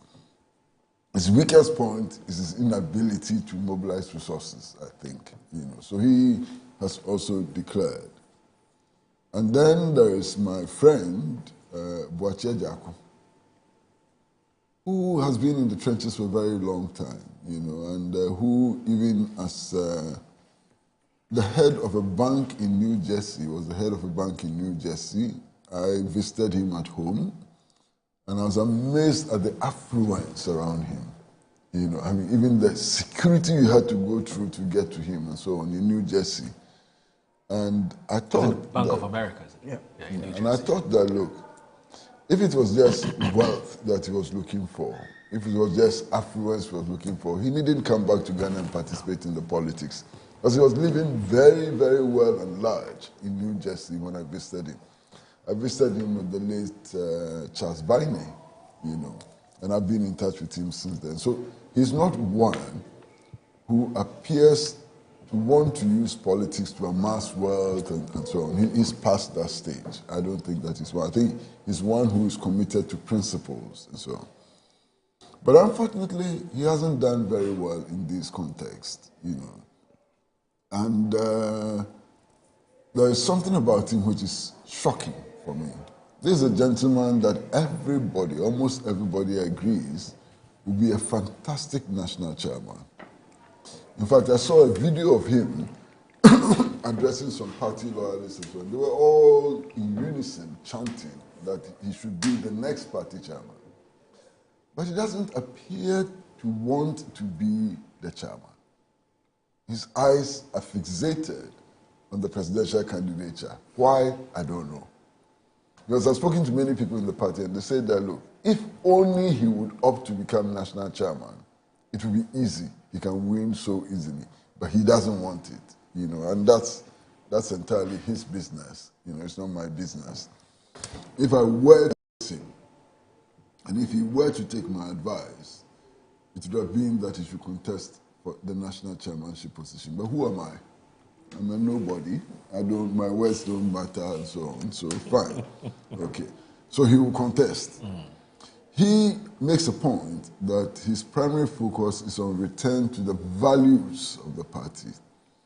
Sometimes I really wonder what those values are, because they're articulated in different ways by different people and so on. So I don't see a coherent set of values, but he may have his own ideas about the values and all. Then there is this gentleman who became Minister of Agriculture. What's his name? Brian Achampo. Brian Achampo, yes. Dr. Brian Achampo. I don't know him well. Okay. I'm quite honest about it. I don't know him well. Okay. He had a brief stint at the Ministry of Agriculture, and his stint at the Ministry of Agriculture was so brief that I think it's even unfair to assess him on the basis of his performance at that ministry. That ministry didn't do well. I mean, under NPP didn't do well at all. Everybody knows. The statistics speak about it and so on. But he appears to have access to huge resources. He's a businessman. Yeah, he appears to have access to huge resources which may count in his favor in a contest like this. Okay. But beyond the resources, you need to have also a certain gravitas when it comes to grassroots work and so on. I'm not sure about him. You understand? In the heady days of Blood and Thunder, he was not there.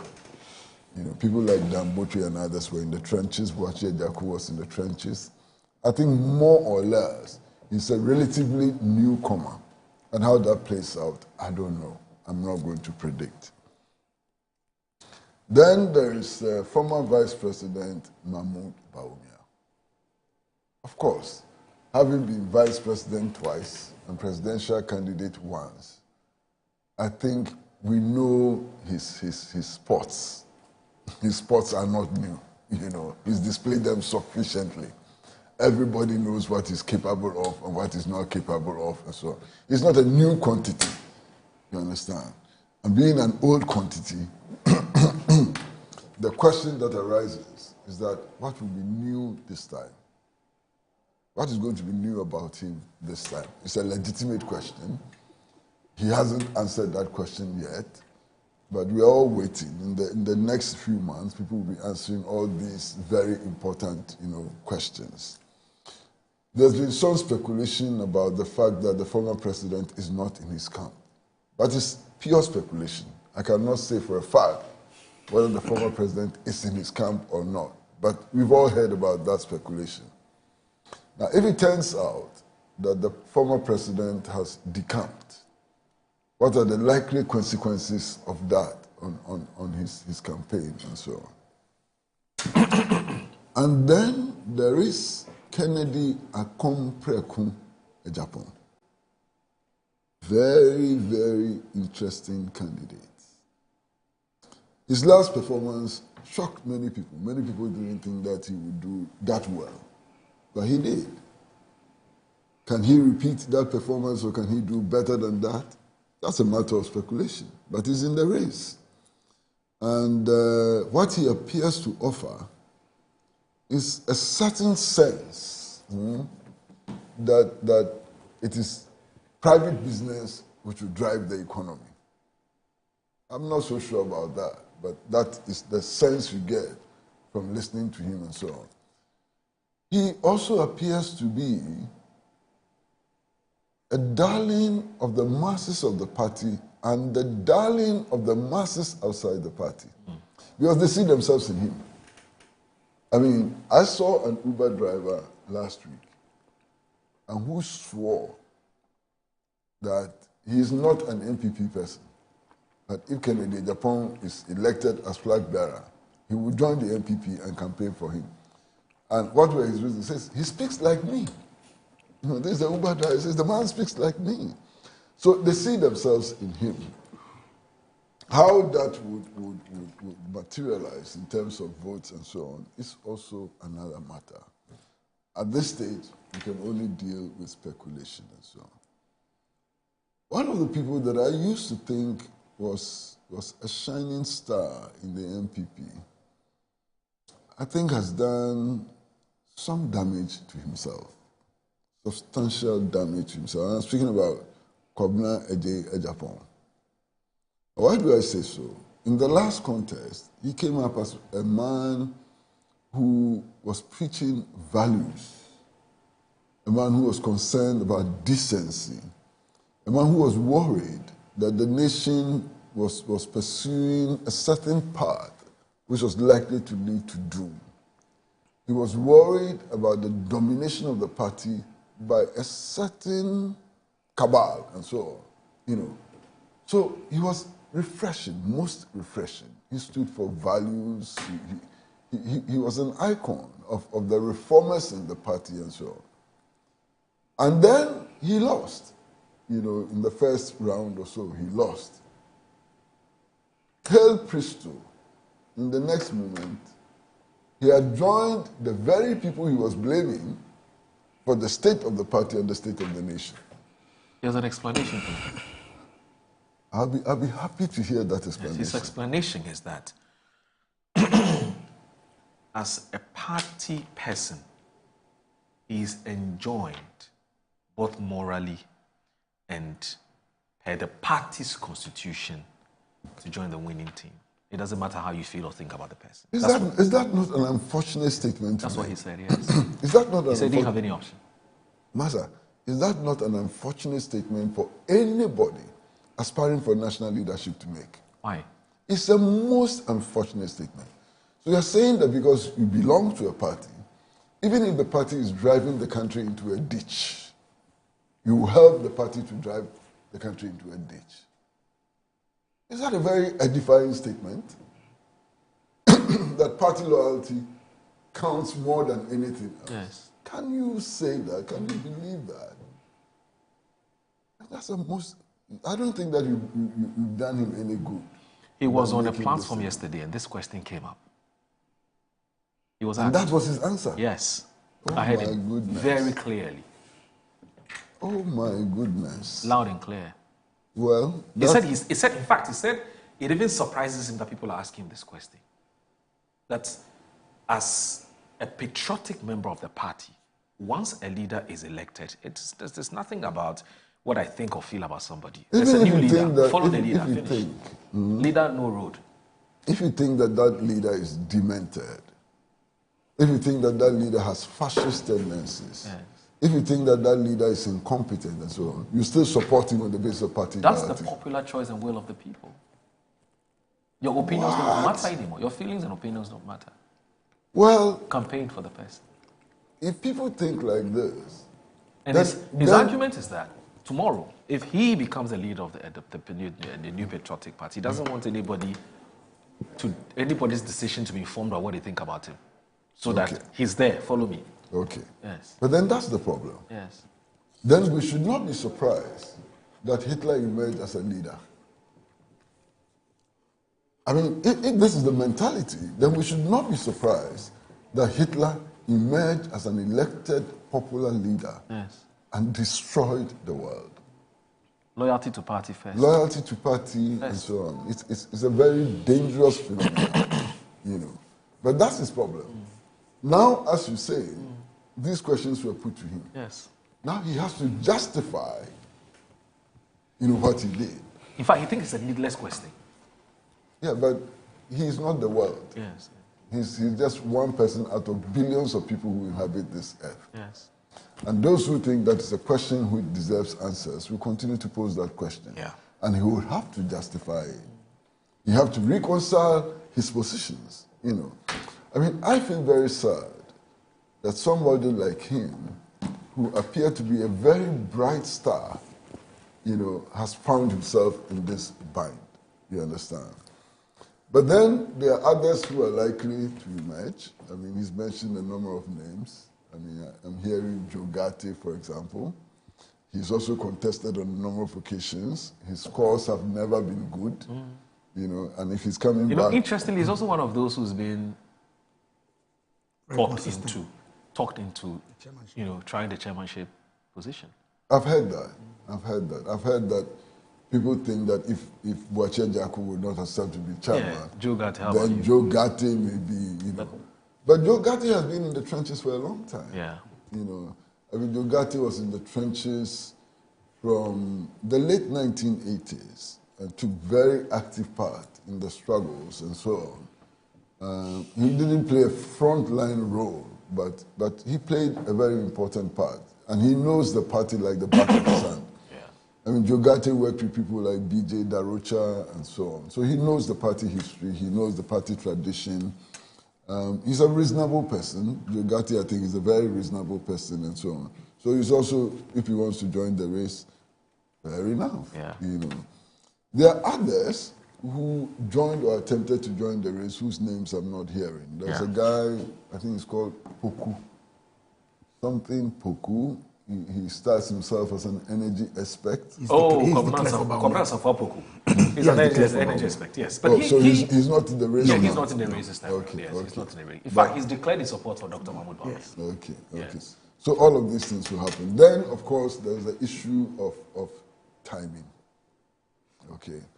There's the fear, even within the party, that given the fact that they are proposing to elect the flag bearer next year and to hold National Executive Committee elections and so on later, whoever emerges as the president or presidential candidate will have a stamp on the election of party officials.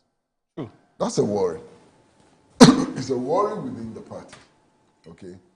And a lot of people are saying that they don't want what they refer to as a repetition of the Akufo-Addo era, where he virtually, you know, decided everything for the party and so on. But be that as it may, they have railroaded this process, and whatever happens, the flag bearer will be elected first. They will have to deal with the consequences, you know, later. Right now, there's a huge question about founding members of the party who appear to have been sidelined or who have claimed publicly that they've been sidelined. One of the questions has been, what role is there for somebody like former President Kufuor, who... Is he still out of town? Or he's back? Oh, he's out of town. Yeah, but who has said publicly, who has spoken about his discomfort, you know, about how he's been treated and so on. So how are you going to deal with that? And then there are very prominent members of the party, like Mr. Kwame Pienim, an excellent gentleman, a serious mobilizer of funds. Yeah. Because a lot of people don't know that the Kokomemle office, which became the headquarters of the party, it was people like Kwame Pienim who put the resources together to buy the first headquarters of the New Patriotic Party. Right. And at that time, the New Patriotic Party was the only party which owned its own headquarters. Okay. You know. So he's there, and the impression is that he himself has not been so fully integrated in the party machinery now. So how you deal with that, of course. Because he sees himself more as a statesman rather than an MPP stalwart per se. No, but he sees himself as somebody who has a duty to help reshape the party they founded. Okay. You know, and I've had conversations with him, so I know what I'm talking about, you know. And then there are the Sami Crabs, the Paula Focus. Oh, you haven't heard the latest? Which is? The party just last week, I don't know whether early this week, issued a statement and said the party's new constitution, you know, everybody who was suspended indefinitely, the suspension is reversed. Oh, that may be a healthy thing. Yes, Anamewa.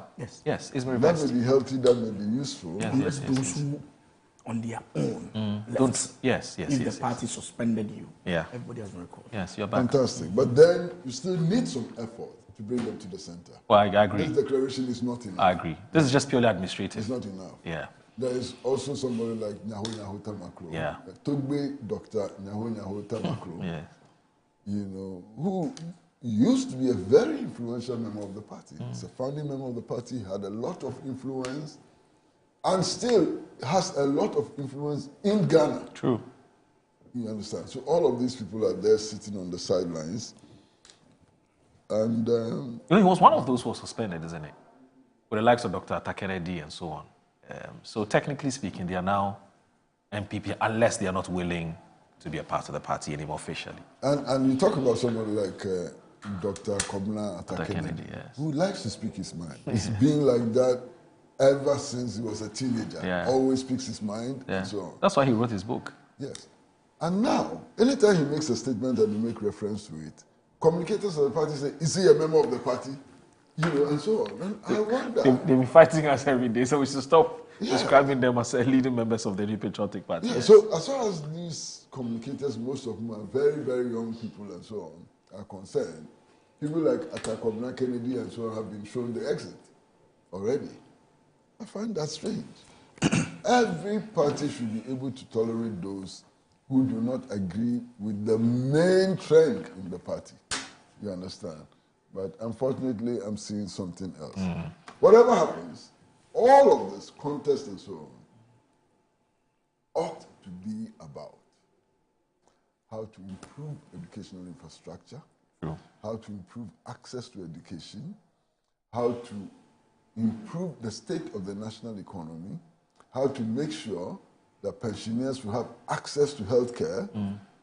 You know, these are the important things, how to improve national agriculture and so on. Yeah. It's not a beauty contest. It should not be a beauty contest. Right. It should be a serious contest about the destiny of Ghana. Right. Finish.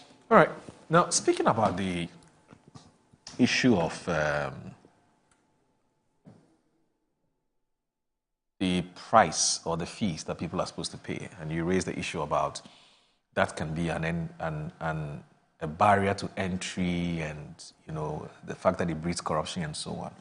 Uncle, don't you think that a bigger conversation, as we've always had, ought to be brought to the fore again, which has to do with political party funding, not in terms of the state's intervention, but more to do with has the political parties or have the political parties been able to figure a way out, or a mechanism through which they can fund itself, so that you don't have a situation where the party is owned or hijacked by the highest bidder. You know, it looks like the political parties are struggling to figure that out. You know, and recently the NDC, I heard them, they were actually publicizing some codes, short codes and so on, that if you want to contribute. In fact, they even have different categories of cards. I think they have the silver, they have the diamond, they have, you know, and I don't know how that is working. But it appears that there's some real difficulties in getting for these political parties to find a way or a mechanism through which they can raise sufficient funds, so that you don't have to charge people 500,000, 600,000, 300,000 for them just because they want to serve their party and serve Ghana. Okay. What do you think, Uncle Messi? I don't think that the political parties have a problem figuring out a mechanism. What I think the real problem is that we have tended to elect lazy and unimaginative people into positions of influence and power in the political parties. Right. That's the problem. Right. You understand? The state itself has provided a mechanism to check that. Yeah. And that is why under our laws, political parties are required to submit audited accounts on a regular basis to the Electoral Commission. True. They don't. Yeah, they don't. Yeah. And what they do, these accounts are fictitious. No, I'm serious. Where they do these accounts are fictitious. Yeah. I mean, some years ago, I saw some of the accounts which have been presented to the Electoral Commission. Which party organizes a campaign in Ghana and the figures are not in the millions, tens of millions? So when a political party presents an account and the total value of that account is 1.5 million or 2 million, obviously it's fake. Yeah. You understand? So the audited accounts that the political parties send to the Electoral Commission do not reflect the real figures. Right. And therefore, the Electoral Commission is not able to exercise oversight responsibility. Okay. You know, how do we make sure that they submit true accounts? Yeah. You know, and so on. That's one. Now, if you travel outside this country, political parties don't generate resources for campaign and so on by taxing presidential aspirants. Okay. They do that from their investments. Right. And if you go to the UK, the left-wing parties, the socialist parties and the communist parties, they ran hostels. Right. They ran newspapers. Party members volunteered to sell the newspapers on the streets. Yeah. Without taking a commission and so on. So hostels, newspapers, and so on bring in resources for running party organizations. Some of them run printing houses and so on. Some are engaged in book publishing, and so to generate the resources. Yeah. Here you elect people as general secretaries, national chairman, and so on. They go and sit in the office, and every time there's an activity, they submit a budget to the presidential candidate. Or while their party is in power, they submit the budget to Flagstaff House. And submission of budget has become an industry in the political parties. Yeah. Everybody is preparing budgets and submitting. There's no imagination, there's no thinking, and in a lot of the parties, many members don't even pay dues. Yeah. There are a number of parties where even the leaders don't pay dues. You understand? Okay. So that's the problem. As for state funding of political parties, it's been canvassed a number of times. Yeah, so we're not there yet. I don't think that given our situation now, we should take the little resources that we can invest in making life more comfortable for the people and give to these political party leaders who have not yielded to any principle of accountability. Okay. Collins? Yes. So, Uncle has made some very interesting points. Right.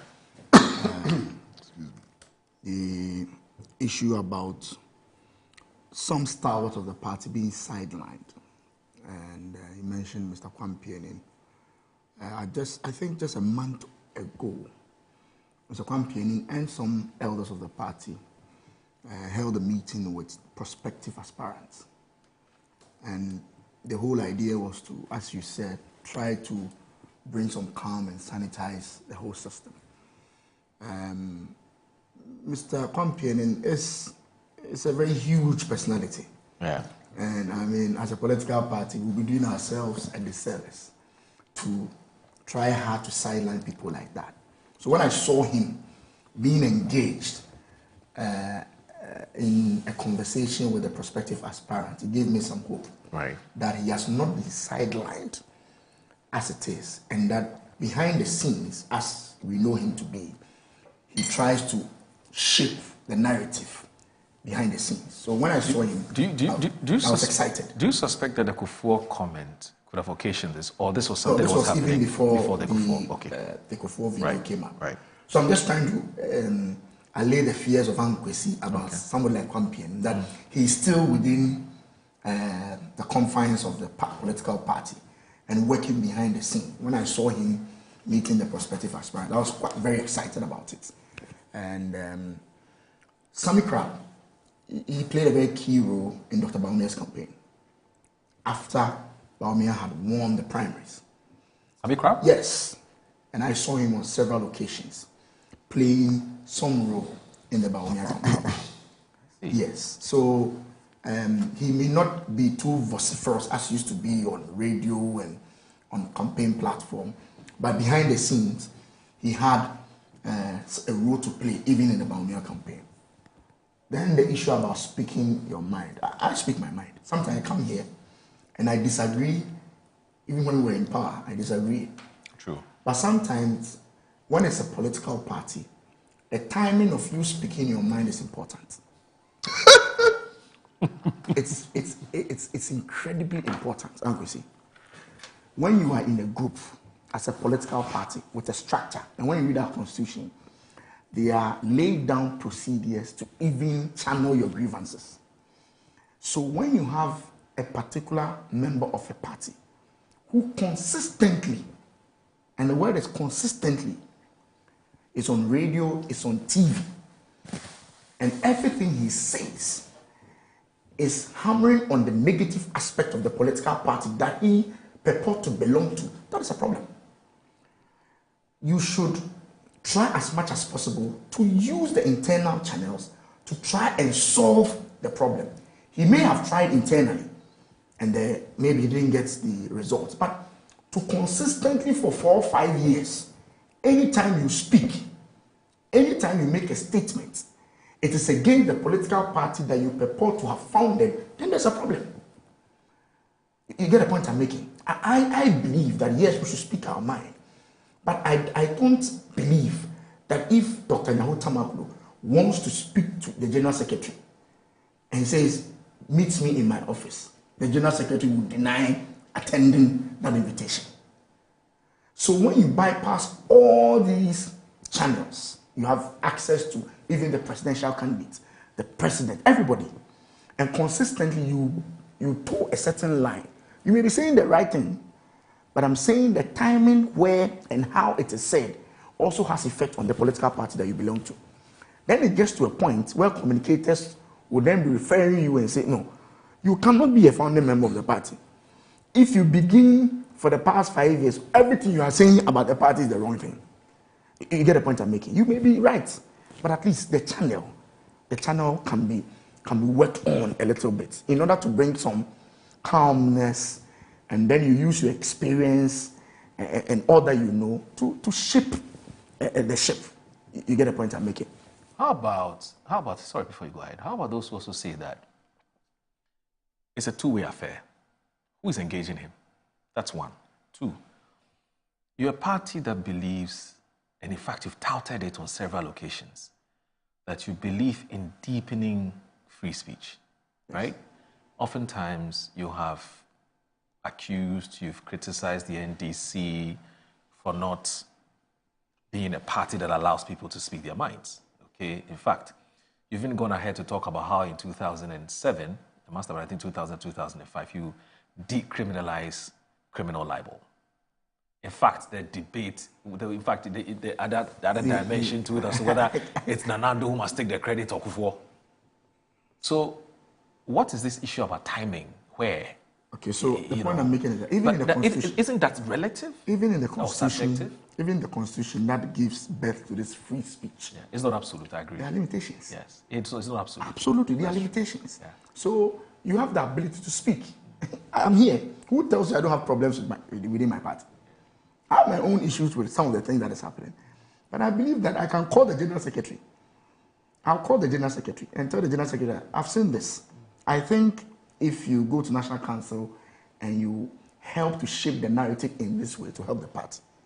I've made my points. I've been vocal, but I've not gone on radio to, as it were, wash our dirty lanes all the time on radio or on television. Fair point. But so that's the point I'm making is that I don't have any problem at all if Mr. Nyaho Tamaklo refers himself as founding member. I don't have any problem. But who is engaging him? I'm coming. Okay. But first of all, I mean, what is interesting is the admission that they are dirty linens. Every political party has problems. Every political party. Yeah, but dirty linens are dirty linens. I'm going to say every political party has problems. Okay. Sure. But the way you articulate those problems also goes a long way to help solve that problem. True. Yes. So I believe that their channel of exposing their grievances is where most of the political party, members of the political party, have a challenge. As for me, I meet Mr. Nyaho Tamaklo in the stadium. He met me at Golden Tulip. Young man, I've been seeing you on telly. You know, he encourages me. He told me that next time, I like the way you stood by your... That is an advice from a stalwart of the party. But that does not mean I cannot disagree with him when he grants interview and all that he does for the past 5 years is to bash the party.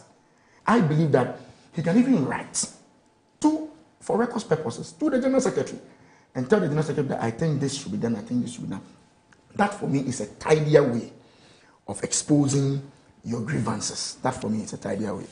Then Ankwesi made a very interesting point about Kwabena Japan and the fact that he was criticize the system and join the system. He left the system and joined the system. Yes. Then I'm not too sure how Boacheja... he criticized the system. I'm not sure you're quoting me. Right? Yes. No. He criticized the system, but then eventually joined the system. That's what he So before the primaries, the last primaries, Boacheja contested Bawumia. Yes. Kene Japan contested Bawumia. But after the election, I saw Kene Japan seriously campaigning for Bawumia. But he finds something wrong with that. Okay, so then if his points, which I understand, is that it's difficult for him to reconcile. Exactly. That This so was consistency of principle. Fantastic. Then what if that is the case? Then Boache Jackson and Japan shouldn't contest. No, you can't say that about Boache Jackson. Boache Jackson maintained his principles throughout. Yes, but Boache Jackson, I saw Boache Jackson campaigning in the 20 before the all at the 11th hour. It was at the 11th hour. No, but that's fine. What did he say? No, the point that's very important. Yes, but Uncle, see, the point I'm making he is never that, said anything which was contradictory to what he had said before. But he said they should vote for Bawumia. Yes. Absolutely. The video is there. The videos are there. But the point I'm making, when they were having the primary, he felt he was the best candidate. He felt anytime there's a contest, what it means is that I feel I can do better than you. Yeah. Yes. But after the election... Please don't point to me. No. No. I will never give the contest a question. Absolutely. I'm not referring to you. Don't point to me. So anytime somebody contests somebody... Anytime somebody contests somebody, what it means is that the person feels deep down his heart that I'm better than you. I can do a better job. But the tenet of democracy is such that once the majority of the delegates and the party you belong to choose a particular person rather than you, it's incumbent on you to join the party. That's the decision of the party. Even if you believe firmly that person is going to run the country aground. But Uncle, see, all Kene Japan, Boache Japan, all of them, when they contested Bawumia, all of them believed that they were better candidate than Bawumia. Right. But once the party had decided on Dr. Mahmoud Bawumia, Mr. Kene Japan, rightly so, and a true Democrat as he is, joined forces with the majority of the members of the political party to campaign for Dr. Bawumia. Yeah. So I think that Ankwesi's point that Kwabene's, as it were, flip-flop, will be difficult for me to agree with Ankwesi, because Kwabena has a duty as a member of the political party NPP to join forces. Flip-flop is your word. No, it's my word. No, it's my word. It's my word. But essentially, all you're saying is that he was outside contesting a particular candidate. Then suddenly he joined that same political that candidate on the floor, saying that vote for this man. No, I haven't said that. Okay, no, that's my understanding. But then if that is the case, is wrong. Okay, if that is the case, then Kene Japan, all those who contested Bawumia then they will have a difficulty now. That I think their support for Bawumia after he had been elected should not bar them from coming out again to say, hey, I'm still available. You know what? Maybe we have to fault the party's constitution. And I'll tell you why. And you see, if you're contesting somebody and all you're doing, you're selling your ideas, you're selling your messages. I can do A, B, C, D, so I'm better, which is fine. That's fine. But where it has to do with running somebody down or a group of people down, right? Or running them aground and saying very despicable things about them, it then should raise the legitimate question of why are you now hobnobbing with the very people you say are terrible people? That I agree with you, and that is why so my then advice... maybe the party's constitution, instead of saying that once a leader is chosen, everybody join. But that's how it is. But the point I'm making is I agree with you. Yes, there must be some exception. I agree with you on the language. Yes. That is why when I started, I advised that when I see the potential candidate themselves, and you see when they meet, they are very good friends. Yes. They have breakfast and lunch together. No, that we don't see. Yes. I'm talking about what we see. Yes, but you see, it is the supporters and the kind of thing they say.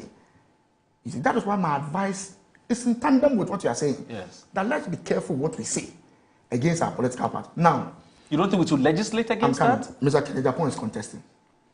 If I go to insult Kene Japan, and run him down, and he wins the primaries, how am I going to contest for campaign for him? Yeah, but how am I going to campaign for him? People are campaigning. You see, but you see, for the very people they told us are not fit for purpose. You see, but whenever you are going for a contest, the point I'm making is that even the mere fact that I'm contesting with you, the point is that I feel I'm better than you. Yeah, but it doesn't make you a bad person. You see, absolutely, and that is where I agree with you. Yes. That we should be careful with our rhetoric. Yes, but I'm saying that the mere fact that I contested somebody does not bar me from supporting the eventual winner. It shouldn't bar me. I agree, and that is why I'm saying that on that score, I think Mr. Kwabena Japan should be given that free hand to contest. In fact, if we go for this election and he loses again, it's incumbent on him once again to support the eventual winner. No problem. Now let me come to. But how do you support somebody who says a bad product? No, he's not saying. Let me come to Mr. Brian, the champion. I'm sorry. I was just going to draw your attention to something small. Okay. Which is that you know that what you're saying is not the full story. You know. Okay, what's the full story? He knows. If he wants to challenge me, fine. The two of you have left me in the dark. Yes. What happened? Deliberately. Really? Yes. But he knows. Can we please go? So that no, don't worry. Because I've lost. Let me deal with. Anyway, that's just by the way. Let me deal with Uncle Brady Champon. When Uncle C was speaking about him, of course, he said he doesn't know much about him. Yeah. And he even thought that he had not been in the trenches. But a little I know about Brian, he used to be the special aide to Mr. Jacob Bilamte. This is far back, Jake, the chairman. He used to be the special aide to Jacob Bilamte. He contested the Suhum seat on 3 occasions and lost. And currently, he's, I think, the 3rd term or 4th term member of parliament. Yeah. So even if you take his 3 terms in parliament, that's about 12 years. If he's going to even his 4th term, that's about 16 years. Yeah. And the fact that he contested the Suhum seat on 3 occasions, that's another 12 years. Coupled with his service at the party headquarters as a special aide to Jacob Bilamte, I think he's been with the party for some time. No, you may be right. Yes. But he wasn't in the limelight. I didn't see him. Okay. He didn't come into my radar. Okay. So, yes. Yeah. So I'm just making it clear that he's been within the party structure for some time. Right. And I think that the last time he met us, he gave a very interesting rendition of how he has also played his role, sometimes behind the scenes in supporting the party. But my brother, Dr. Mahmoud Baumia, 2-term running mate to Nanado, 2-term vice president, a former presidential candidate. Obviously, he's going to be the front runner because of the history he has. Obviously, he's going to be the front runner. The only advice I'm giving to all of them is that let's be circumspect with our language so that at the end of the day, it becomes easier for the losing candidates to join the arena in the campaign and not give critics the reason to ask why are you part of why the are you coming back. Yes. You get a point. Yes. And it's true. I mean, sometimes when you listen to some of the things that some said about others, and then suddenly you see them holding the same people's hand and raising, it's a challenge. And that is where Uncle is coming from. But we can only allay Uncle fears when we make our language a decent language, campaign on our strength, on our vision. Then at the end of the day, if the majority decide that we are going this way, all of us as a political party will join that campaign. Okay. Dr. Dokufo chairing the vetting committee. Yes. Good idea. I have met him a couple of times. I think when his son passed on, I met him, and Uncle C is right. I mean, when you see him, I'm not a doctor, but when you see him visibly, he looks. But I think he's still sharp in his mind. Okay. Yes, he's still very sharp in his mind. Okay. I don't think he has any issue with regards his thinking ability or how to take decisions and all that. And as for our love for Nkrumah, the Uncle C, you know my position.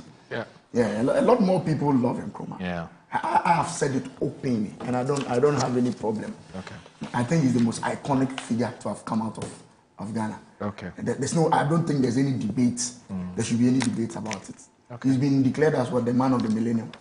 And we see, I think that is it. If somebody is the man of the millennium, the whole of African Union has declared him the man of the millennium. Yeah. He was not perfect. He was not God. Yeah. He might have made mistakes, which he did, as human as he was. But I think if you juxtapose his contribution to Ghana's development, obviously, is going to totally outweigh the negatives. Okay. And I don't have any problem with that at all. All right. So obviously, we would now look at some bread and butter issues. We have been told what the state of our economy is. 6 months into the Mahama administration, there was a media budget review. The finance minister presented it, and quite a lot was said in that media budget review. Now, the minority was still sticking with the MPP. So the MPP minority held a news conference yesterday and told us officially what the side of the story is per the data available to them in terms of what the state of the economy is. So you look at today's daily graphic, is there. It says data and media budget review is misleading. There's also NPP disagrees with media budget review, highlights economic challenges. And also if you look at the Ghanaian Times, it's media budget deceptive, is full of failed promises according to the minority. So basically most of the newspapers Can I have the Times? The Times, okay, that's fine. So most of the papers have reported it. So now that Collins is here, fortunately, he's a former Deputy Energy Minister and also a member of the Finance Committee. There's an aspect of our energy sector in the state in which it is. So it'll be interesting to speak the mind of Collins on this matter. But let me start with today's daily graphic, which is on page 19. And please bear with me, in 10 minutes we'll take a little breather. So maybe after the first speaker, I'll take a little breather and then we'll come back and continue. So page 19 of today's daily graphic. So Emmanuel Pakome Damali from Parliament House is reporting that the minority has raised alarm on alleged misleading data presented by the Finance Minister, Dr. Kasla Tofos, in the media budget review last week. Speaking at a press conference held in Parliament today, which is Tuesday, July 29, 2025, a former Finance Minister, Dr. Mohamed Amin Adams, said the Finance Minister's attribution of the 2022 economic crisis has been significantly due to corruption and reckless expenditure were very unfortunate. In the years 2017, 2018, and 2019, Ghana recorded primary surpluses during the era of the previous government. In fact, the 2017 primary balance surplus was rather the first attained after more than a decade. Again, during the first half of 2024, Ghana recorded primary surplus. The former minister advised Dr. Fosu to show humility and appreciate the solid foundation laid for him by the previous administration.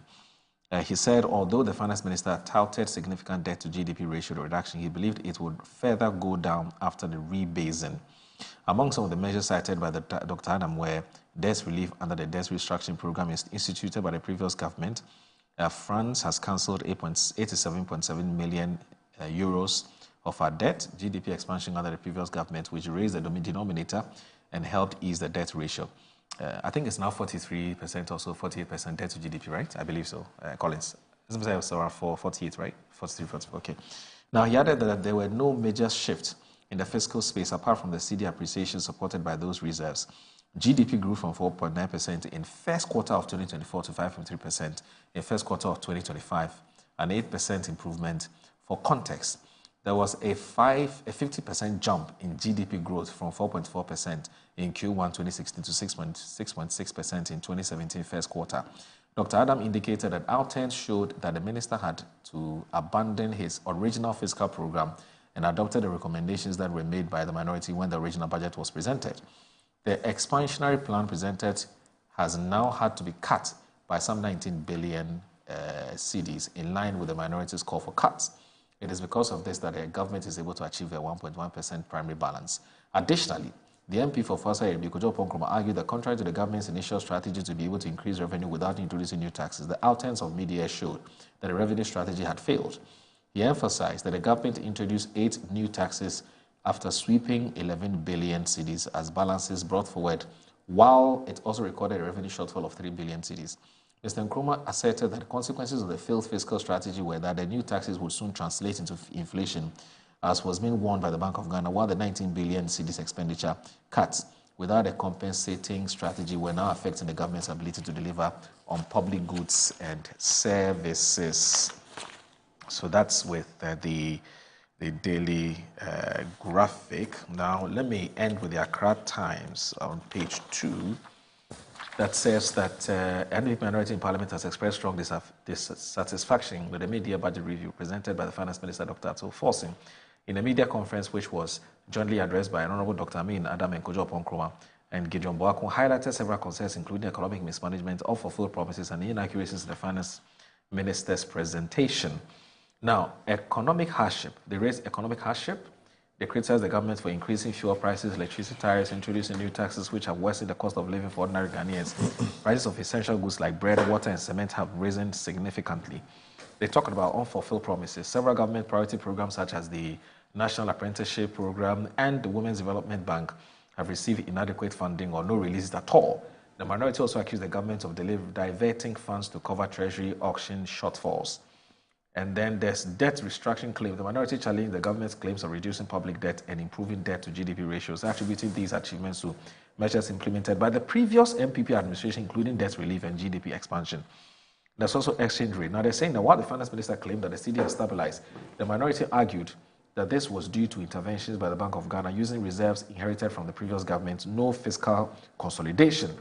Then they talk about tax burden. I've looked at that already. They talked about dismissal of workers. They talked about inaccuracies in data, where they say the minority accused the finance minister of misleading the public with false claims about the debt reduction, cedi appreciation, primary surplus achievement. Now, these are your recommendations. The MPP urged the government to enforce currency rules, mainstream public-private partnerships, and withdraw burdensome taxes to avoid inflationary pressures. They further called for greater transparency, accountability, and a focus on alleviating the economic hardships faced by Ghanaians. However, they criticized the government's reliance on propaganda and urged it to adopt sustainable measures to address fiscal and economic challenges. So that's how the Accra Times decided to report it. So you know what we'll do? I want you to start uninhibited. And so what we'll do is that we'll take a little breather. We'll stretch our hands in our feet. And I'll be back in just 30 seconds. Please stay with us. This is Good Morning Ghana.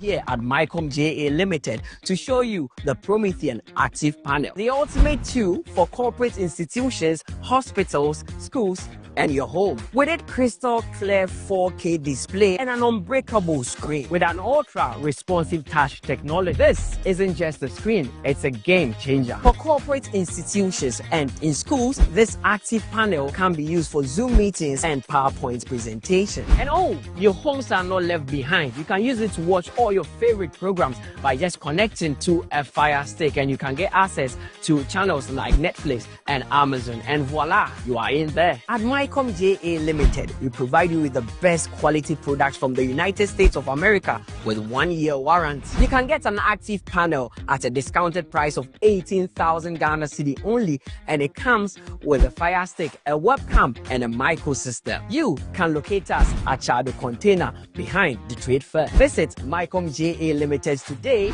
and elevate your tech.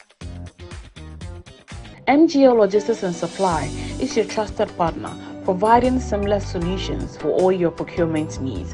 From sourcing products to managing imports and exports, we ensure smooth and efficient transactions every step of the way. Whether you require goods from across the globe or need assistance in exporting your products to international markets, we got you covered. General trading is at the heart of our expertise. We specialize in a wide range of products, catering to various industries and markets. As a trusted dealership in building materials, we provide high-quality products that meet the demands of our construction projects. Additionally, we act as manufacturers' representatives, connecting producers with distributors. Our expertise in logistics is the backbone of our operations. We plan and execute transportation and delivery of goods, ensuring they reach their destination on time and in optimal condition. MGL Logistics and Supply, guaranteed satisfaction.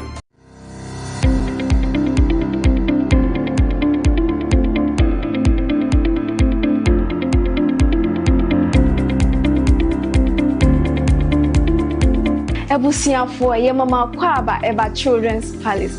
Nkwala nyema nyina fie enye.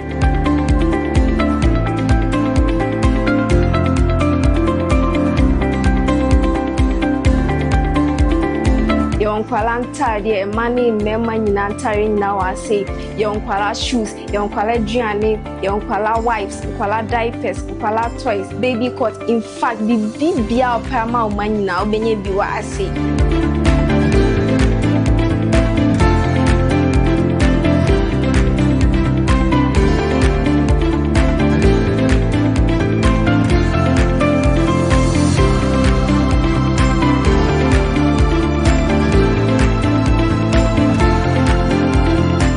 Located at East Legon Hills, Nana Krum KFC. Contact us on 059 6377 172. Children's Palace. Happy children, happy fashion. See you soon. Bye-bye.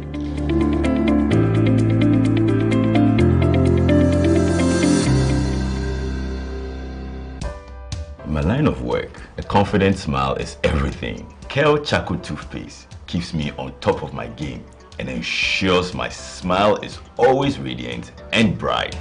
With the tiring nature of my job, we spend several hours under the scorching sun. To keep our teeth white and our breath fresh all the time, we use none other than Kel Charcoal Toothpaste. Kel Charcoal Toothpaste. You're on a Kessie and in a kit one. Samayo Kendini, a who be here, Sametra Sapapadia to a mammy man for Kel Charcoal's natural ingredients, and a bomb is several buying, a man is swing, Nesaso Mama Hotel so a will beg you. Kel Charcoal Toothpaste. Choose Kel Charcoal Toothpaste for anti-cavity, whiter teeth, and fresher breath all day. Available in 80 gram and 150 gram. Grab yours today. Kel, happy smile. This advert is FDA approved. Welcome to Breables Palm, Ayumensa gated community. Nestled between the vibrant city of Accra and the breathtaking Ebri Mountains lies a serene gated community. Here, you'll find litigation-free, fully serviced demarcated plots to build your dream house in a gated community surrounded by lush greenery and the calming beauty of nature. Perfect canvas for your dream home you want to build. With well-tarred roads, a reliable drainage system, electricity and water, fully serviced plots are ready for your vision. Enjoy exclusive amenities like a swimming pool, tennis and basketball courts, all within the comfort of your community. Start your mornings with peaceful walks or energizing jogs under the shade of palm trees and stunning views of the Peduase Ebri Mountains and cities. 024 476 4499. Real Wealth Properties. Quality housing for all. The 2025 AMC Tycoon Africa Conference for us presents a unique opportunity for convergence. Convergence of ideas and innovation, convergence of marketing excellence and technological advancement, and most importantly, a convergence of people united by shared vision for a prosperous, connected, and empowered Africa. We are proud as your host, and to the guests who will be arriving from all corners of the continent and the world.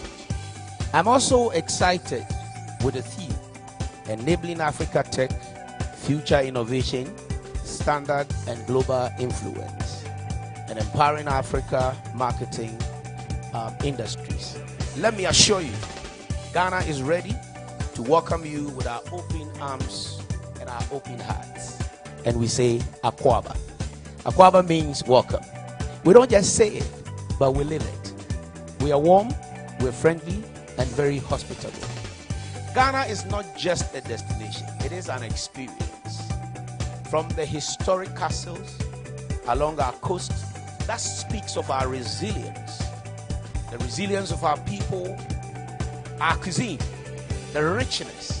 When visitors come to Ghana, we will immerse you not only with our sight and sound, but our taste of our rich, unmatched cuisine. Ghana is where Africa. Hey, pay right, borehole drilling. Hey, a Japan reject for Abama and showing some dewa. Pay reject a daromanti, if you be a monyan shoe, ain't it so young crankre, a jumaku, in swan sorry, Namope and should did you may be a dear, make out for pay reject the amount, and pay reject, Wama quadrati our borehole drilling, water purification, any bibia da a fat in show, Natie, pay reject in Kwane borehole drilling company, what do so mawa. Was sound super a brano, a babesha sending sonity, and Sayo, one more sound so the Shishasun Kokra, a Guponoswa, ye de Babe Bow, a Mosika, some piano, Alcoye. Won't pay when now per day. With them, call them now. Flying, I was 0240 217253 0240 217253. Pay right GH since so young quadia. Any ye maunkwa.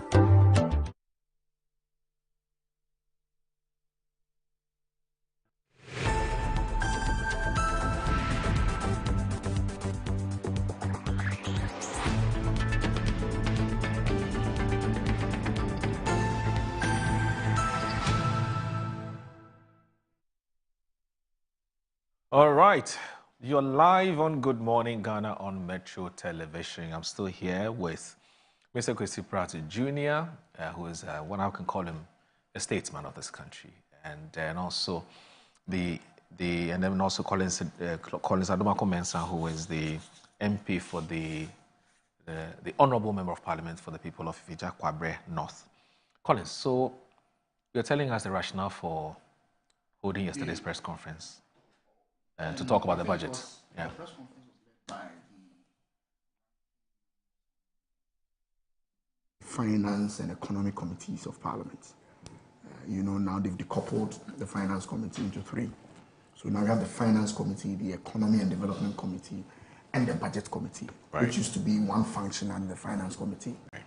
And Mr. Kodu Oponkroma then now is a ranking member on the Economic Committee, and Mr. Kogu Kwating chairs the Budget Committee. And then we have the former Finance Minister Amin Anta as a ranking on the Finance Committee. So they did an initial review of what was presented to us in Parliament. Now the Minister came to fulfill a constitutional imperative. The Constitution, the Public Financial Management Act, gives the Minister the opportunity to come in the middle of each year to give us a review of the budget he presented. Now, if you recall, normally budgets are presented in November of the preceding year. So by the time the minister will be presenting the budget, he will not have access to full year, end year figures. So the mid-year review is an opportunity for the minister to give us a brief on how the year ended previously.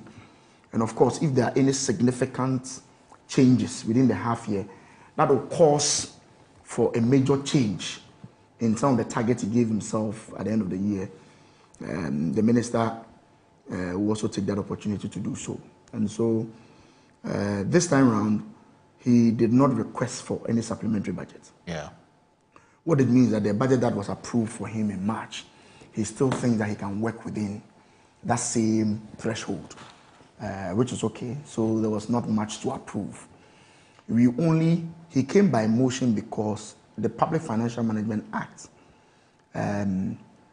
indicates that when you have a multi-year projects, that will be funded through the budget. So maybe you have a contract that will be funded over 4 or 5 years through the budget. You need approval for that multi-year expenditure. And that's how come he came this time around by a motion for us to approve that multi-year expenditure that he intends to do under the big push. The figures themselves, if you look at them, it looks interesting. I mean, inflation is coming down. The exchange rate is coming down. So any minister will be excited to read such reports. I thought you were going to say it looks impressive. It's coming down. So you said the figures look interesting. I thought you were going to say it looks impressive. No, what I mean by that is good. It looks good on paper. It looks very good. So if any minister will be excited to read that exchange rate has come down to 10, inflation is coming down. It's exciting. My only worry is I want to see a very direct correlation between what the minister is saying and what is on the ground. Right. Because immediately the minister says, oh, exchange rate has come to 10 cedis. You're a businessman. You will be excited. So you are going to the bank to transact business. When you get there, they say there's no dollar. Then there's a disconnect. Even some of the bank managers, we are told, and this is coming from industry players, telling us that, please, dollar amount. That is where I think the minister should focus his attention on. I mean, just reading the beautiful figures to us will not be enough if it's not translating into the lives of people who really need those dollars to transact their business. Isn't that more of a function of the central bank? See, that's where the problem is monetary. I think we shouldn't change the narrative because Kenneth Rata was accused of not taking care of the dollar. Right. When we all know that it's a function of. So you Right. cannot take away that. No, I get Fantastic. that. I get that. So my point is that he should look at that and listen more to what the industry players are saying. Right. That yes, it's good, we have 10%, but when we go, we are not feeling that 10%. We can't get it. We can't get it. And so we are forced to go back to Dabuchi, who is now selling also at 13.3, 13.4. So I'm urging him to continue to engage more with the industry players to see how best the figures he's reading will have a positive reflection on the ground. Inflation has come down, but more I've watched your program, your business, you have a business segment program where some business people are still complaining about the prices of goods. Right. And so on paper, inflation has dipped, but the prices of the goods and services, some, and I must be fair, some have gone down, but I think the majority of them are still as it is when the inflation was high. This is where I think the ministers should also continue to engage more with the traders and all the players in that sector to find out why inflation has moved from 30, 20 to 14 or something percent. 13.7. 13.7. But you are still selling the same products at the same price when inflation was about 20 something percent. Yeah, but I'm saying that. Inflation. I'm saying that. Inflation. I get you. I'm saying that the minister should do more. Ordinarily, when you see inflation dropping, you will be hoping that it will align with the prices on the market. Yes. At least it should drop, but drop at the declining rate of the inflation. Exactly the point. That's the point I'm making. But that's not economics. What you're talking about is not economics. Let me finish my. When I finish, it's a total misunderstanding of. Well, it is declining, but at what rate? Yes, that's where. I'm saying that it looks beautiful on paper. Let's talk. I'm just hoping serious economics. Yeah, we'll talk serious. So I'm just hoping that the beautiful figure should have a reflection on the ordinary Ghanaian. That's the point I'm making. Okay. Now, in the budget, you also gave us some outturns. You know, they have some flagship programs like the Big Push. 10 kilometer per Jumeirah, the women's banking and all that.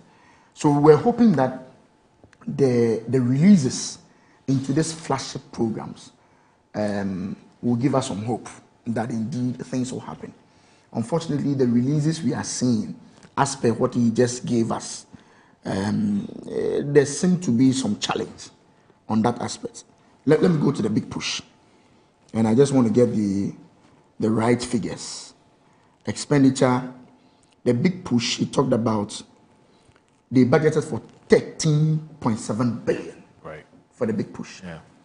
They were hoping that by mid-year, they would have spent about 5 billion. The outturn is saying 3.9. So if half of the year you've spent just 3.9, I'm not too sure whether they'll be able to meet the 13 point something billion expenditure by the end of the year. Right. What will be the effect of the reduction in that expenditure on the Big Push? Right. Especially when you've given us a list of close to about 50 to something roads that you think this Big Push is going to work on. You've only done just 3 point something billion out of the 13. For the women's banking, I'm told nothing has been released so far. Apart from the 50 point something million. No, the 50 point something, that was the budget. Nothing is released. Yes, nothing has been released. The budgeted 50 point something million. Yes. Which is meant for preparatory works. Nothing has been released. Okay. So I'm saying that the idea of having an institution tailored to our women in terms to help them with the trade and all that is good.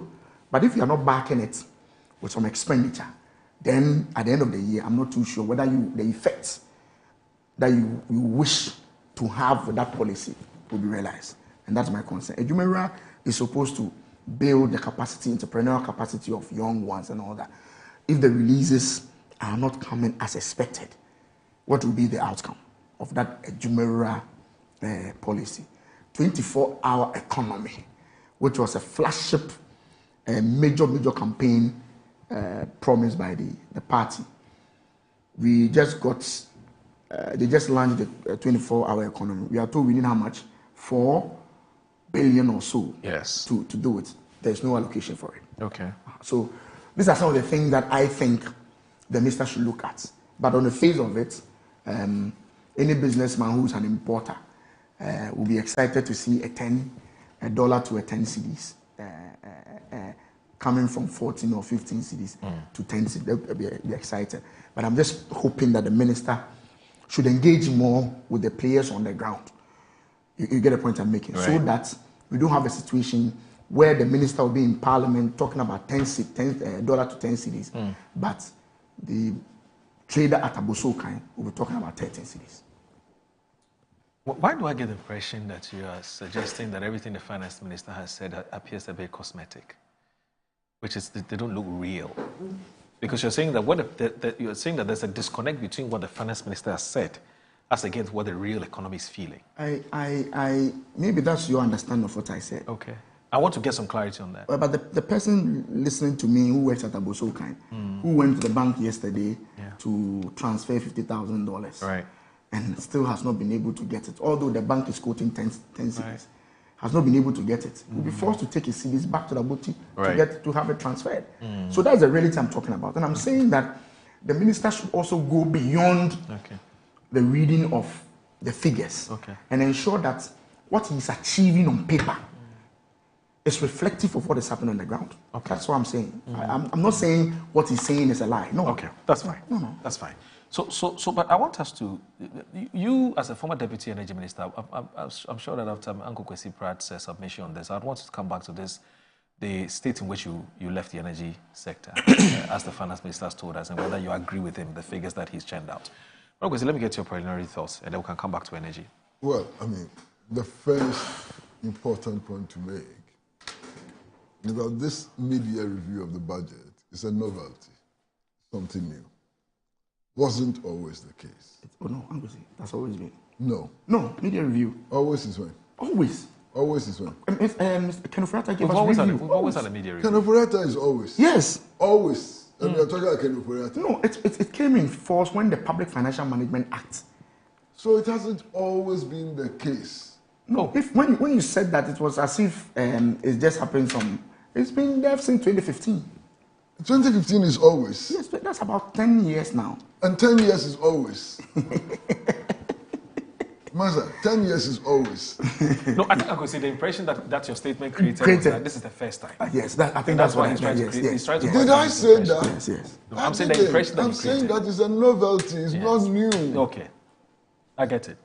We get it now. Yes. We get it now. There's clarity now. Yes, okay, so if you get me, then I can proceed. Okay.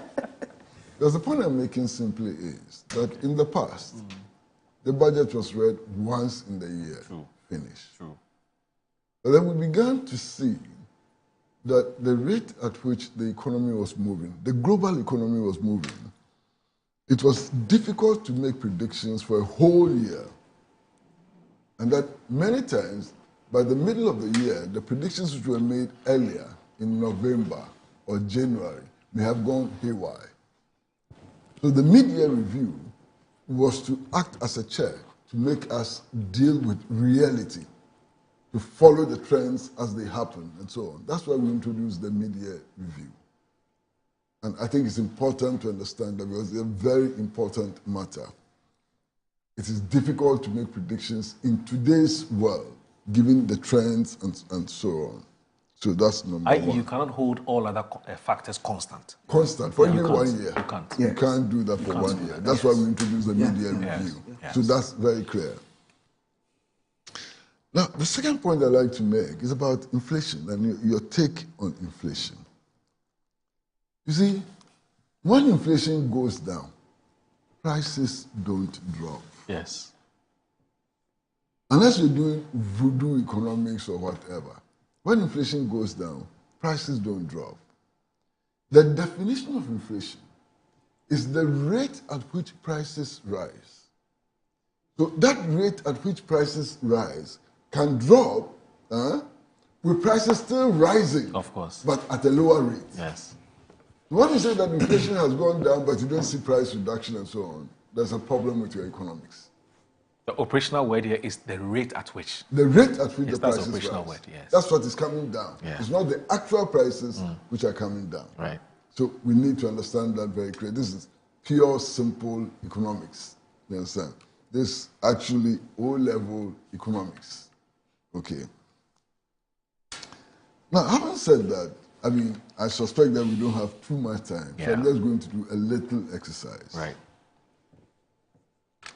The minority is complaining, and I like to listen to their complaints, you know, and test them. One of their complaints is that a levy has been imposed, what they call Dumso levy, has been imposed on petroleum products. Yes. So prices of petroleum products are rising. Yes. It's here.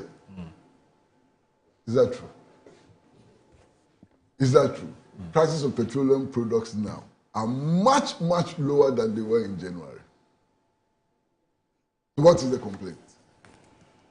They are much, much lower now than they were in January. So this complaint, where is it coming from? What is the value of this complaint? That's one. And it's captured here. Dr. Adam accused the finance minister of breaking promises made earlier in the year, citing the introduction of the so-called Dumso levy, which he claimed had added nearly 4 cedis to the price of a gallon of petrol, despite assurances to reduce fuel prices. Fuel prices have certainly reduced compared to January. That's clear. Then there is something else which is very interesting. He says, listen, yes, sir. According to Dr. Adam, the government's claims of improved international reserves and current account surplus were misleading. Okay. The word is misleading. He says, out of the 11.12 billion in gross international reserves, 8.9 billion was inherited from the previous administration. The actual addition is only 2.2 billion, he claimed, adding that the figures presented did not reflect realities on the ground. Okay? Yes. Now, listen. Let's do an examination of this. He's not challenging the fact that international reserves as at now is 11.12 billion. That is not challenged. Yes. It's not challenged. It's not in contention. It's not in contention. Yes. So where is the lie? Then he goes on to say that out of this, 8.9 billion was inherited from the previous administration. So here what he's arguing about is who takes credit for the figures. Yes. Not that the figures are false. Yes. Who takes credit for the figures? Yes. And then he goes on to say that only 2.2 billion is what this government has added. Yes. So the fact that international reserves now is 11.2 billion is not challenged. Yes. He even admits that 2.2 billion has been added, but claims that his government did 8.9 billion. Yes. Massa. Where is the falsity? Where is the falsity? And then I can go on and do more. He also accused the government of manipulating foreign exchange markets to maintain the cedi's value artificially, referencing an IMF statement that warned against excessive central bank intervention in the forex market. Massa, what do governments do in order to keep the exchange rate at a certain level? It's government intervention. Yeah. It's manipulation. Unless you want to say that government should sit down and fold its arm and not intervene, and that, I don't get it. Yeah. I honestly don't get it. Because that is the responsibility of government. To get into the market, to change things, to provide stimuli, and withdraw stimuli sometimes and so on, in order to maintain a certain balance. So, what are they talking about? Then, he goes on to talk about debt management. He says, touching on debt management, Dr. Adams said the government's claims of reducing the public debt to GDP ratio was disingenuous. The reduction in debt is largely due to the debt restructuring initiated by the previous APP administration.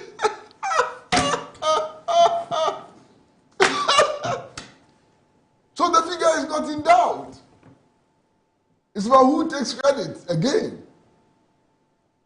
So why are the misleading figures? The figure itself is not in doubt. Nobody is challenging the figure. The challenge here is that we did it. You did it. Yes. So tell Ghanaians that we did it. Is that all? Is that all? Well. So go beyond the headlines. Read what they actually say. Read the print, you know. It says, the federal criticized government's wage bill management, rejecting claims that wage pressures were the result of the MPP era recruitment in 2024. Yes. Mark the date. He stated that all such recruitments were approved by the Finance Ministry and factored into the 2025 budget. Do you understand what he's saying? I get it. I follow. So the recruitments could still have been done in 2024. Yes. Yes. They could have been factored in the 2025 budget, yes, which would have led to a ballooning of the budget size. True. The finance minister has been complaining about it. Yes. Yeah. Yes. So why is the complaint? I don't get it. Yes, sir. So if you do this kind of analysis, if you look at what they are actually saying, and you subject it to any empirical analysis, they're saying nothing. They're saying nothing. Yeah. Then there's talk about electricity tariffs. Massa, you were in the sector. You were a minister in the sector. When you were leaving office, didn't you know that there was a gap which needed to be filled? He hasn't told us that the rate they're giving us was not realistic. They couldn't charge the full rate and so on because of all the reasons that they gave us at the time. So at the time we were leaving office, what we were paying for electricity was actually not sufficient to cover the full cost of production of electricity. You knew it. How is this a problem now? And we knew that the PURC subsequently was going to take measures in order to bridge the gap between production and cost to the consumer. And we've known this all the years. So where is the problem? Master, sometimes this analysis is tiring. Sometimes you get a headache. Collins, energy sector. So, the prices of petroleum products. I've listened to Ankwesi and I listened to our ranking member. The ranking member never suggested that the current prices of fuel is higher than it took over in January. Or what they inherited. What they inherited. What the ranking member is saying is that, but even for this 1 Ghana cedi, the prices we are selling now could have been lower. Uncle, that's the truth. Uncle, let me finish. When the price has gone down. Uncle, see, the prices you took it from, this is it.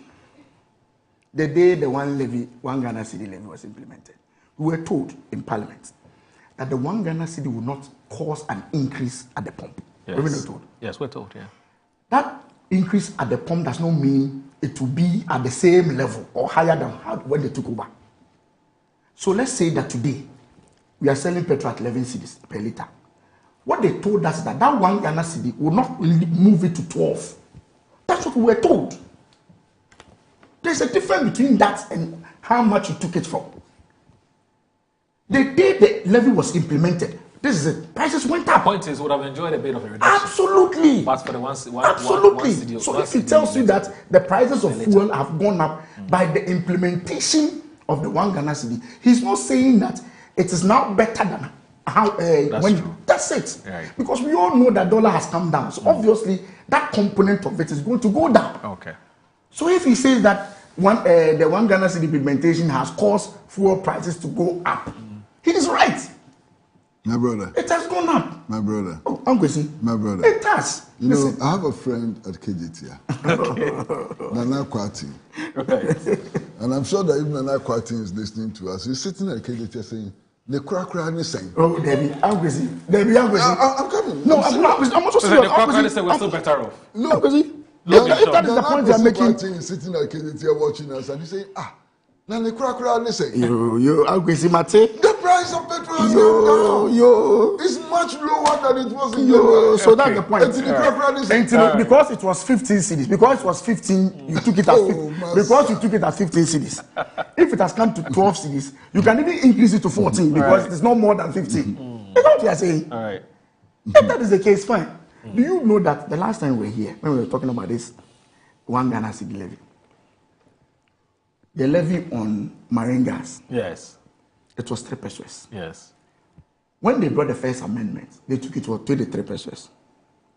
Do you know that on the day they read the media review, under a certificate of urgency, they referred a second amendment of the levy to the Finance Committee. Finance Committee worked on it and came back. Now, the levy on marine gas has moved from 3 pesos as used to be to now 1 Ghana cedi 93 pesos.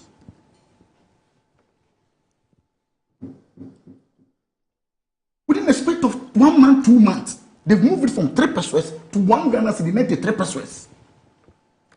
Okay.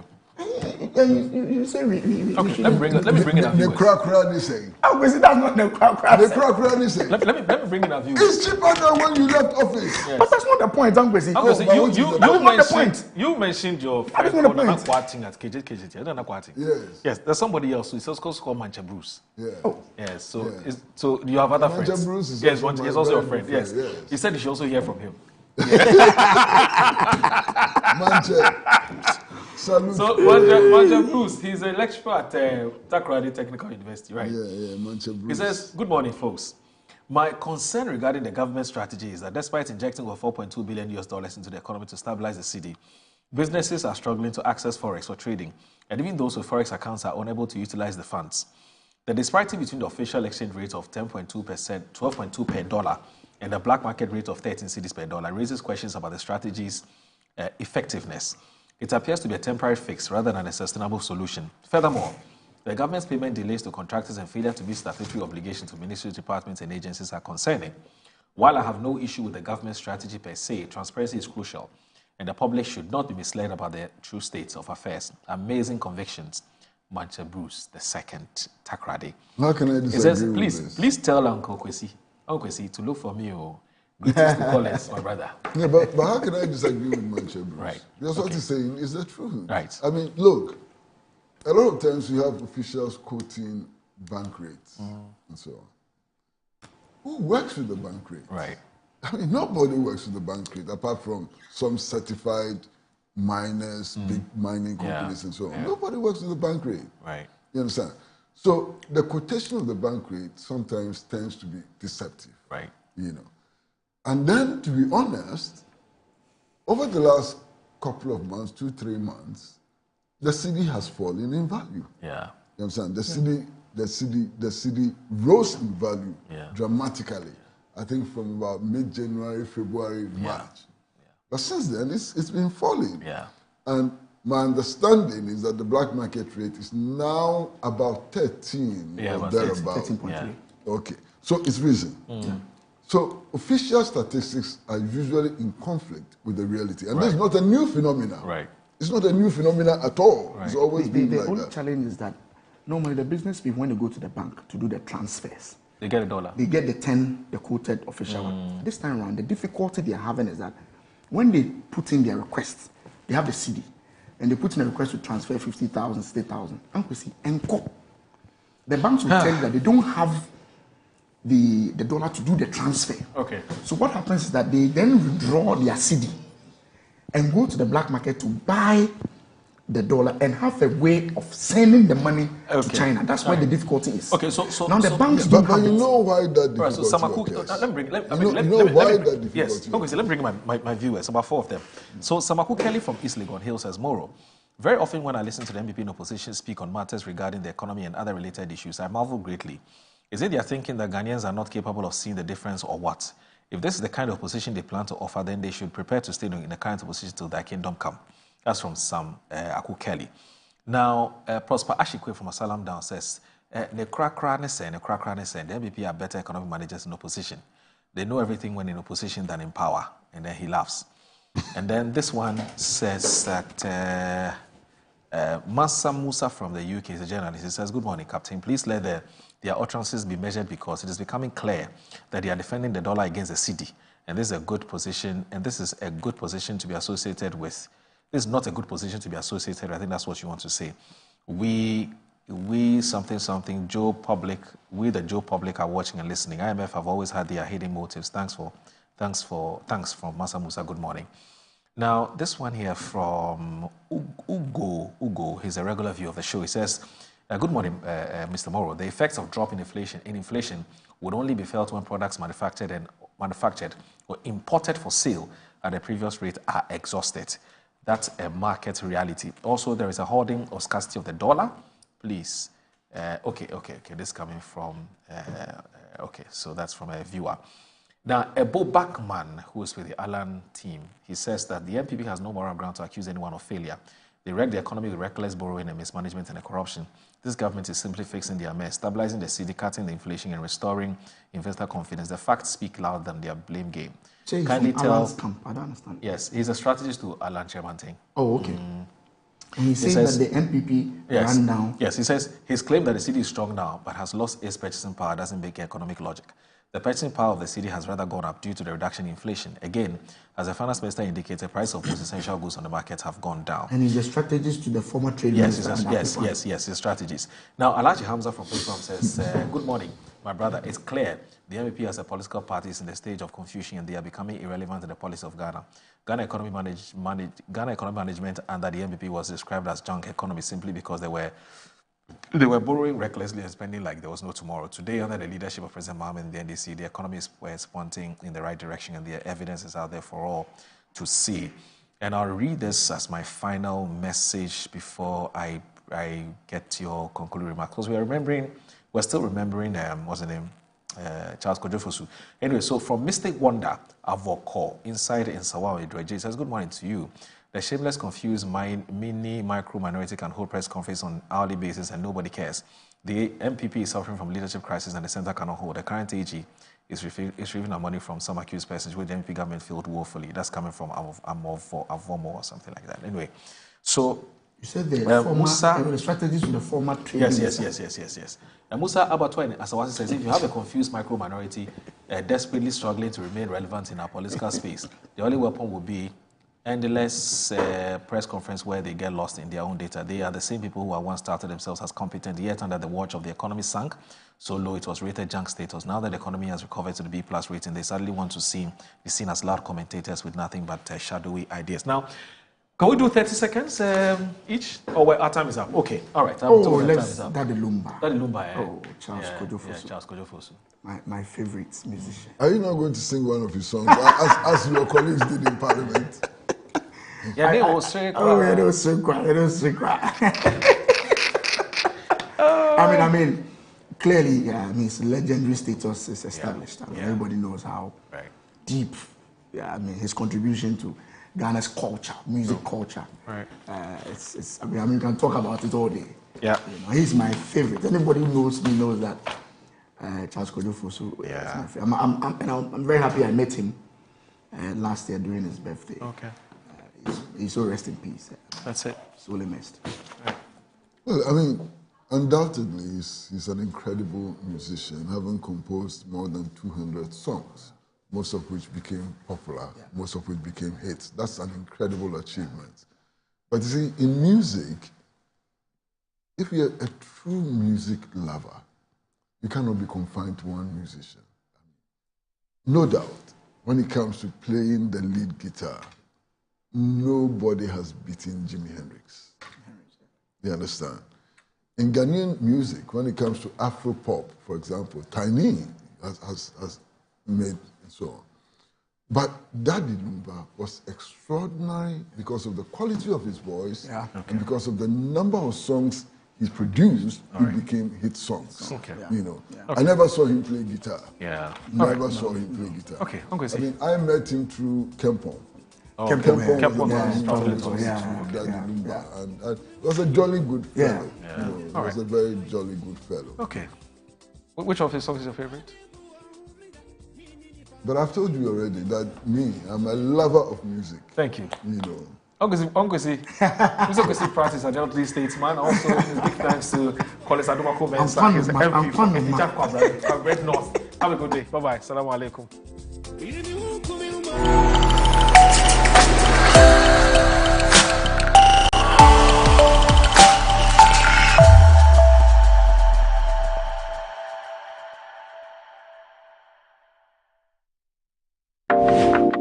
Are you a Ghanaian business ready to conquer new frontiers? From October 23rd to 25th, 2025, Ghana Fest Europe is your direct bridge to the lucrative Dutch and broader European markets. This is the ultimate platform